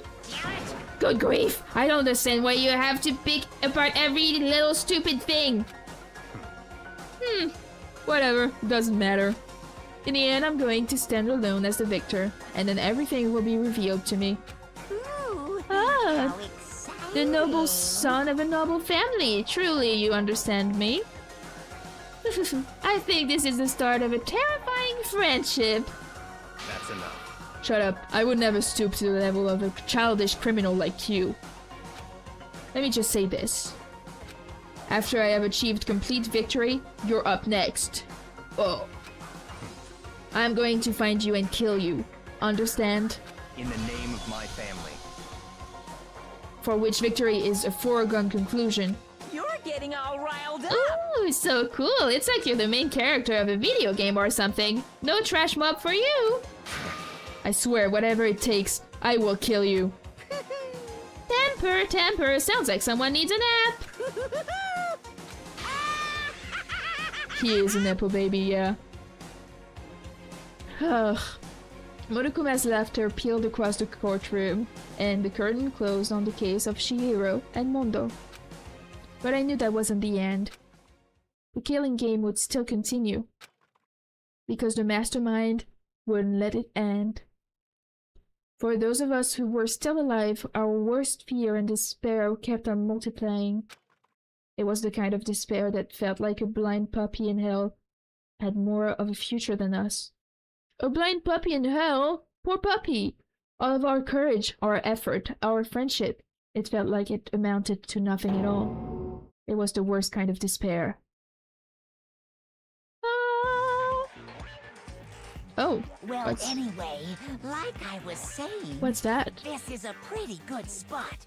Yeah, a really good spot. Anyway, isn't it amazing how that girl went and killed someone before things even had a chance to get boring?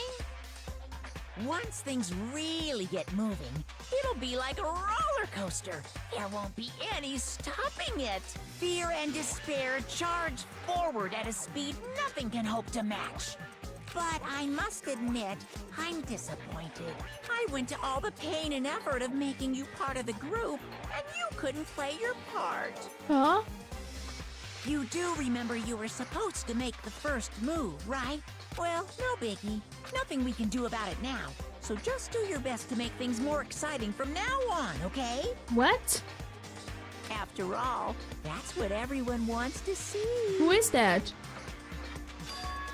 There's one thing I'd like to ask you. As long as you don't want to know my measurements, fire away. Who is it? The 16th high school student, I mean. Ooh, my. You really took me by surprise there. I know I said you could ask anything, but super denied, ultra denied, demonic denied. Because you see, that's my ace in the hole. And nobody'd be dumb enough to reveal that, right? No matter how close they were to their friends. Who is that? And who's the 16th student? You mean that there's one more student that is not here yet? There is, because there's only 15 of us. There's someone else. Oh my gosh. You received a crazy diamond present. Sad. Alright, well, I guess that's it for today. Damn. What a roller coaster. I'm glad we found out who it was in the end, even if it wasn't at all who we thought it was at first. Thank you to everyone who watched. It was really nice to have some more people that don't stay long usually. So thank you for being here, Michi. It was very nice to have you. And thank you to everyone else who watched, and I hope I'll see you next time. Alright. Bye bye!